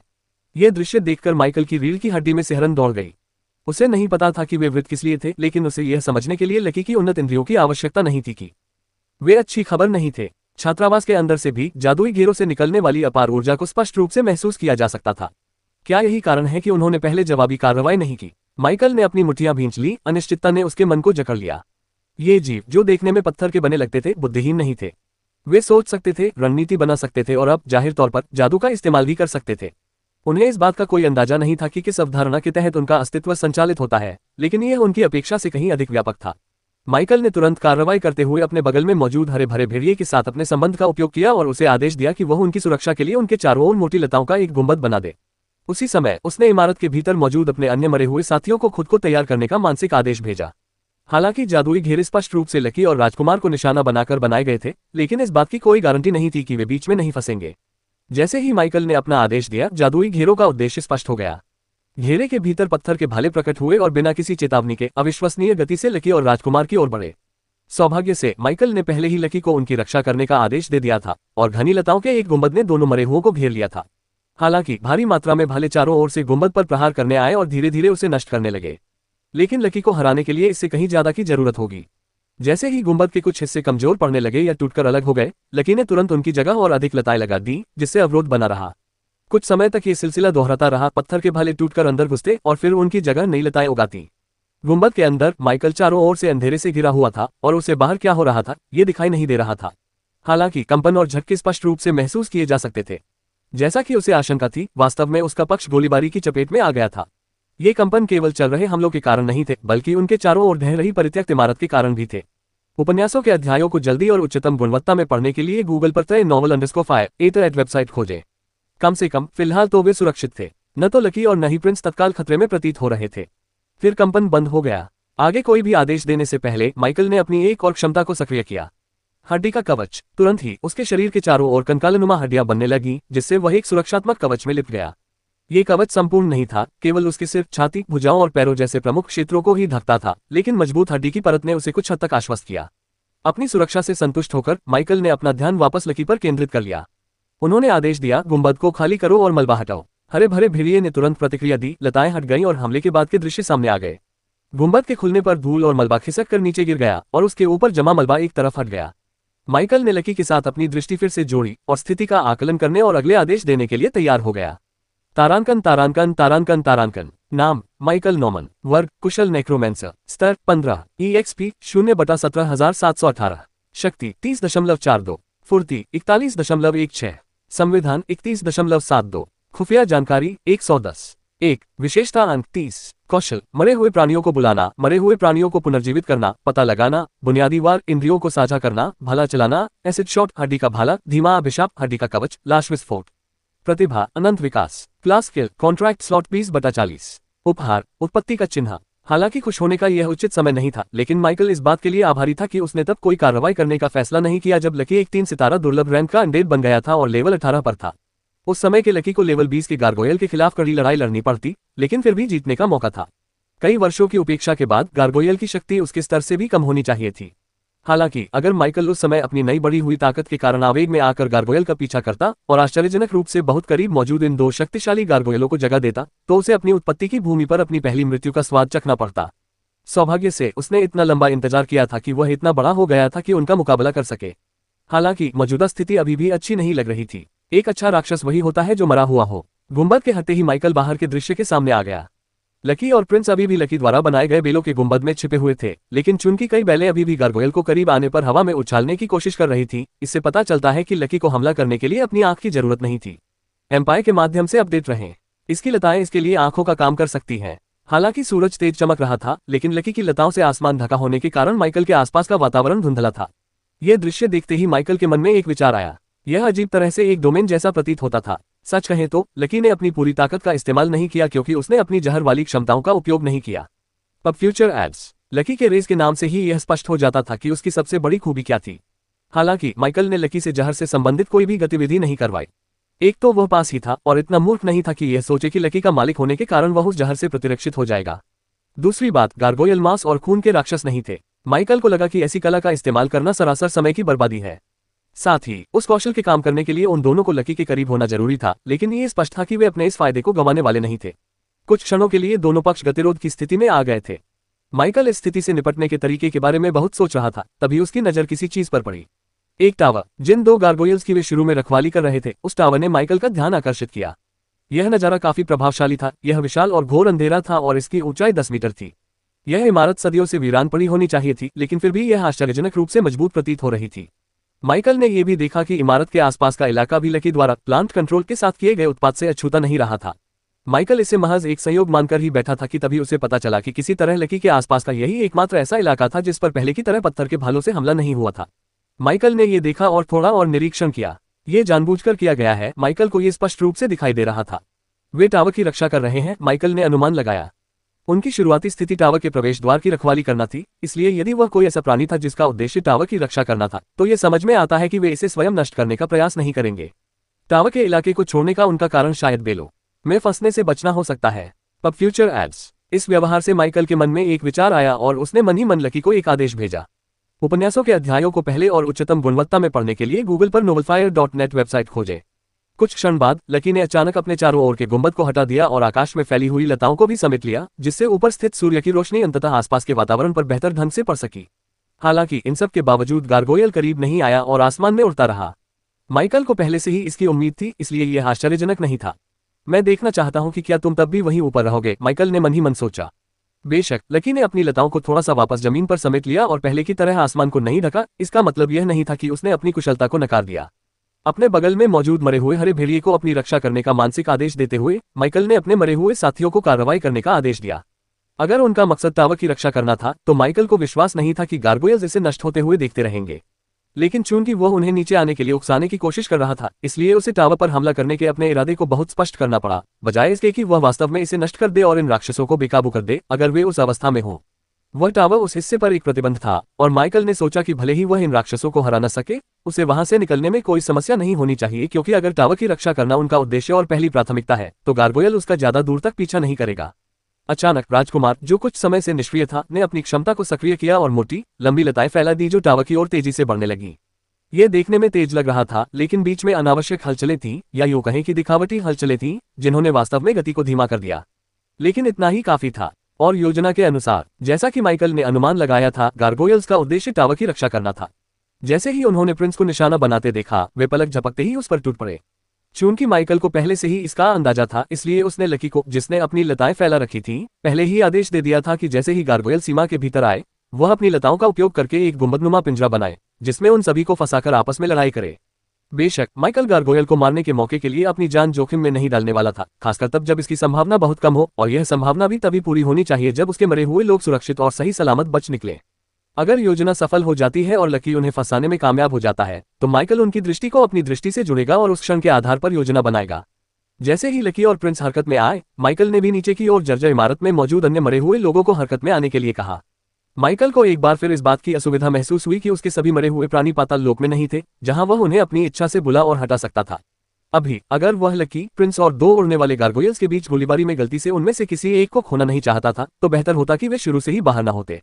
बाहर तो वह खुद भी सुरक्षित नहीं था, लेकिन उसके पास हर चुनौती का डटकर सामना करने के अलावा कोई चारा नहीं था। सौभाग्यवश गारगोयल्स की नजर कभी उस पर नहीं पड़ी। हालांकि इसका यह मतलब नहीं था कि सिर्फ इसलिए कि वे उसे देख नहीं पा रहे थे, वे उसे मार नहीं सकते थे। आखिरकार वे पत्थर के भाले पहले तो जादुई रॉकेट की तरह लग रहे थे, जिस तरह का विनाश वे मचा रहे थे। अगर कोई गलती से भी उसे छू लेता तो वह जानता था कि उसकी मौत हो जाएगी। उस समय वह केवल उन्हीं मरे हुओं का उपयोग कर सकता था जो उसके पास पाताल लोक में थे, क्योंकि वह पाताल लोक से उनके संबंध को खींचकर उन्हें वापस अपने पास बुला सकता था, भले ही वे किसी दूसरी दुनिया में कितनी ही दूर क्यों न हो। हालांकि उनकी माना शक्ति बहुत ही भयानक होगी। हालांकि जिन लोगों को वह पहले पाताल लोक में नहीं बुला सका और जो उत्पत्ति की भूमि के किसी अन्य हिस्से में पुनर्जीवित होते समय मर गए, उनके बारे में भूल जाना ही बेहतर था। उत्पत्ति का देश बहुत विशाल था। उपन्यासों के अध्यायों को पहले और उच्चतम गुणवत्ता में पढ़ने के लिए गूगल पर नेट वेबसाइट खोजें। माइकल ने एक बार फोरम पर एक पोस्ट देखी थी जिसमें किसी ने वास्तविक दुनिया में एक अन्य अवेकने के साथ अपने घनिष्ठ मित्र होने का अनुभव साझा किया था। इसके बावजूद 10 साल बाद जब दोनों रैंक 3 पर पहुंच गए, तब जाकर उनकी उत्पत्ति की भूमि में दोबारा मुलाकात हुई। माइकल को जितना पता था, अगर उसकी अभी मृत्यु हो जाती तो वह यहाँ से 7 बड़े महाद्वीपों की दूरी पर हो सकता था। अगर वे कोई साधारण मरे हुए प्राणी होते तो माइकल को ज्यादा परवाह नहीं होती, लेकिन उसके मरे हुए प्राणी कुछ खास थे। चाहे उसकी प्रतिभा से हमेशा और अधिक कमाया जा सकता हो, ठीक वैसे ही जैसे एक अमीर आदमी एक दिन में $10,000 कमा सकता है, इसका मतलब यह नहीं है कि वह $5,000 यूं ही फेंक देने को सामान्य समझेगा। ठीक है, शायद माइकल स्वार्थी होने के साथ साथ लालची भी था, लेकिन मरना और उसके ऊपर अपने मरे हुए साथियों तक पहुंच खो देना और उनके साथ किए गए आत्मा अनुबंध को तोड़ने के लिए मजबूर होना, साथ ही इसके कारण कई बार दुष्परिणाम भुगतना निश्चित रूप से अच्छा नहीं लगेगा।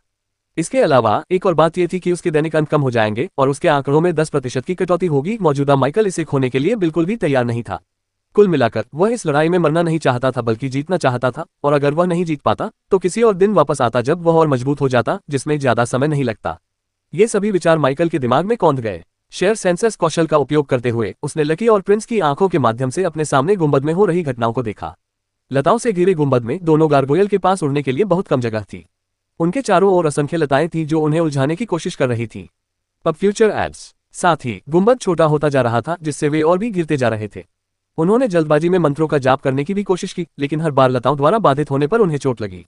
यदि वे किसी कौशल का सफलतापूर्वक प्रयोग भी कर लेते तो भी उस स्थान पर मौजूद लताओं को इससे बहुत कम नुकसान होता, क्योंकि वहां पहले से ही पर्याप्त मात्रा में लताएं मौजूद थीं। ये सब लकी द्वारा गारगोयल के खिलाफ की गई कार्रवाई थी, जिसमें राजकुमार कभी कभार किनारे से उसे परेशान कर रहा था। माइकल को जो दिखाई दे रहा था उससे ऐसा लग रहा था कि अगर गारगोयल्स की उड़ने की क्षमता को कम किया जा सके तो वे उतने डरावने नहीं रह जाएंगे। बेशक ये केवल इसलिए संभव था क्योंकि उनमें गारगोयल के खिलाफ एक कमजोरी थी। अगर गारगोयल्स को हमले के अलावा किसी और बात की चिंता न होती तो माइकल एक लंबी, खींची हुई और कठिन लड़ाई की भविष्यवाणी कर सकता था। सौभाग्यवश ऐसा लग रहा था कि अंततः परिस्थितियां उसके पक्ष में जा रही थीं। कुछ पल इसी तरह बीतते गए और लताओं का गुंबद छोटा होता चला गया। अंततः लकी दोनों गारगोयल को अपनी लताओं में जकड़ने में कामयाब हो गया। उन्होंने बहुत संघर्ष किया, लेकिन क्या माइकल इतनी मेहनत के बाद उन्हें जाने देगा? इन्हें टुकड़े टुकड़े कर दो, माइकल ने ठंडे स्वर में आदेश दिया, और लकी ने बिना किसी झिझक के आज्ञा का पालन किया।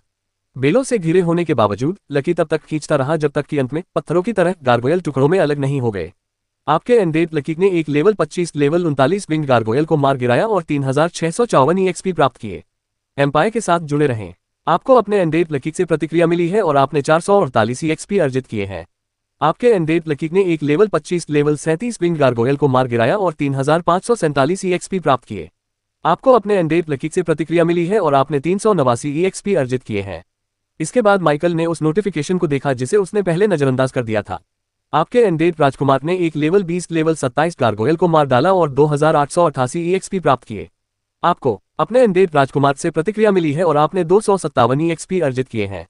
ये जानकर कि अनुभव अंक केवल मृतकों से ही प्राप्त होंगे, माइकल के परेशान दिल को आखिरकार शांति मिली। लकी को गुंबद हटाने का मानसिक आदेश देते हुए उसने अपनी और अपने साथी की प्रगति की जांच करने के लिए मुड़ा। विनथॉर्न रेगुलर V25 अधिकतम। नाम लकी। EXP 8,05,990 बटा 10,21,752।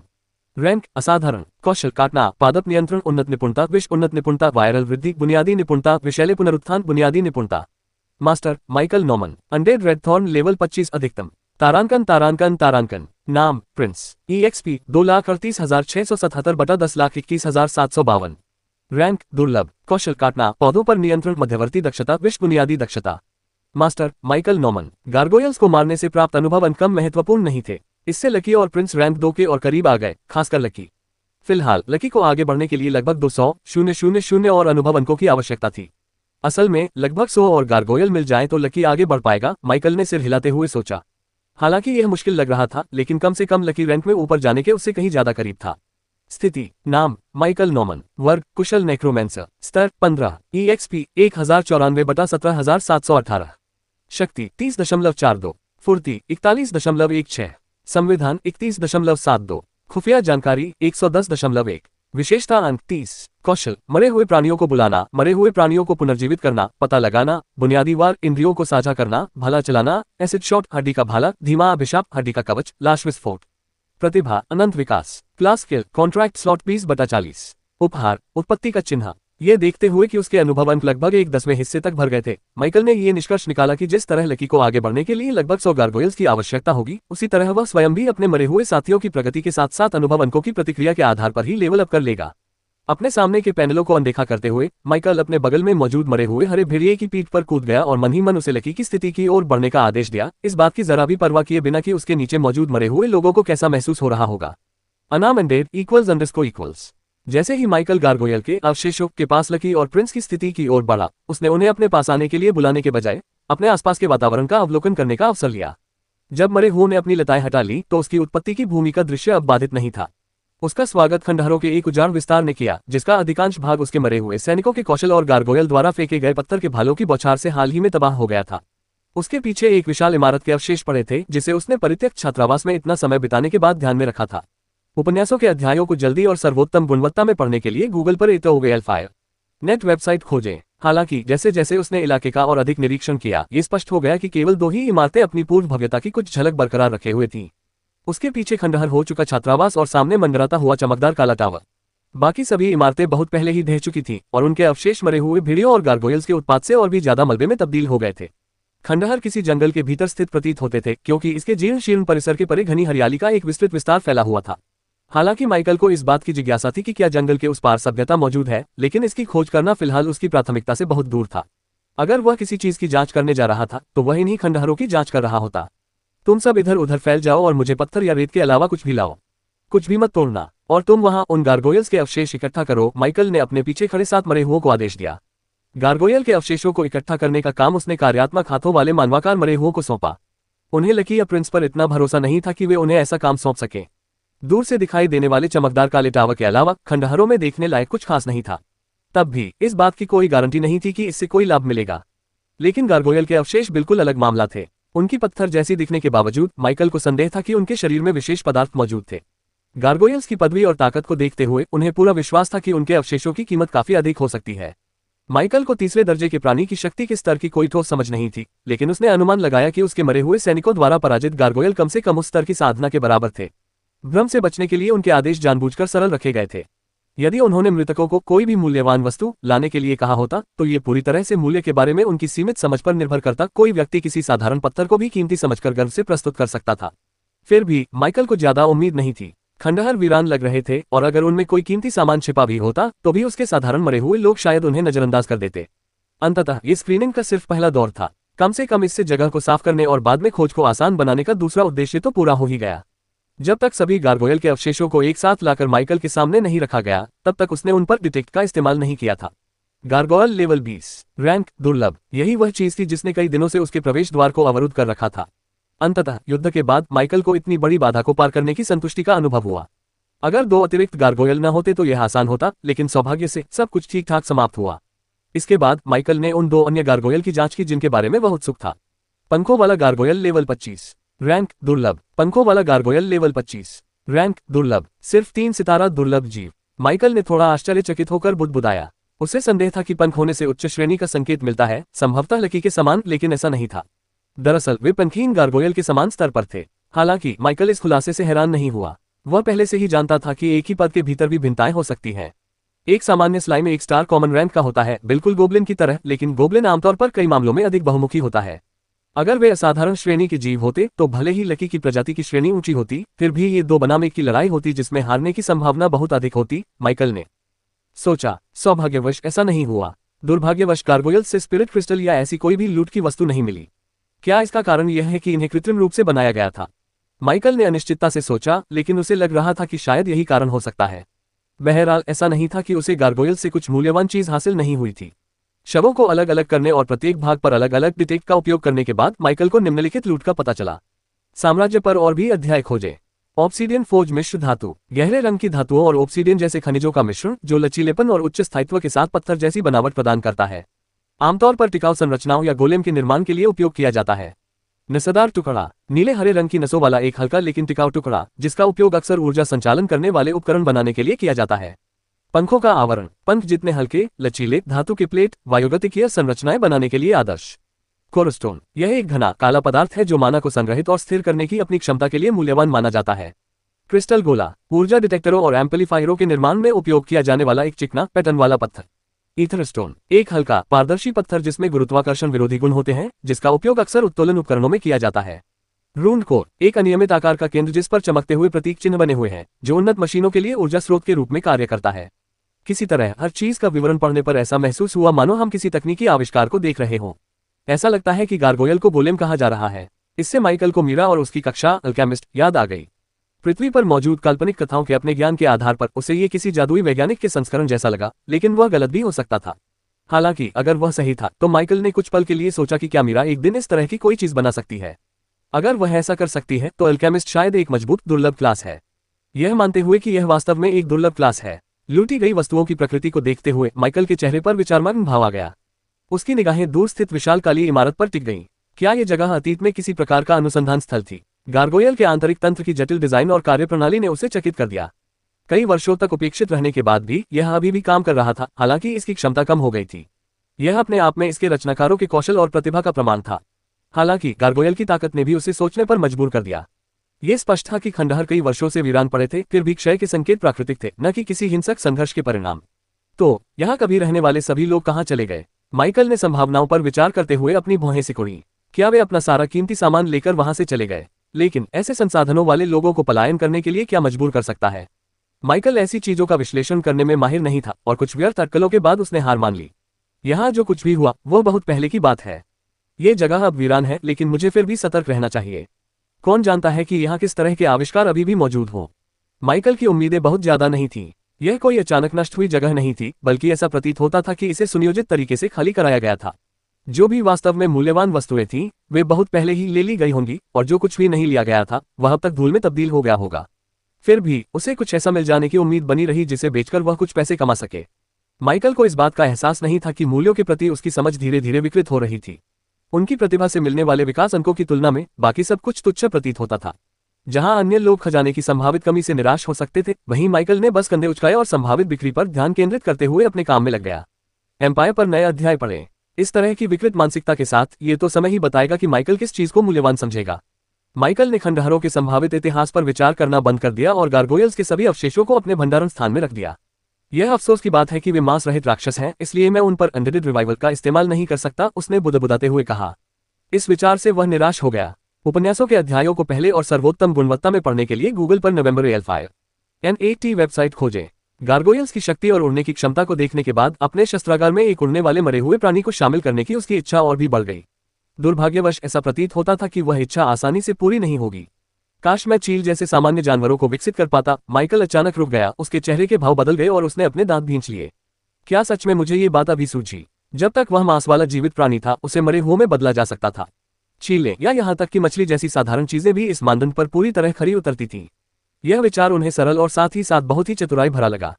अधिकांश नेक्रोमेंसर साधारण जानवरों के साथ समय बिताना पसंद नहीं करते, क्योंकि वे इसे एक मूल्यवान अनुबंध स्लॉट की बर्बादी मानते हैं।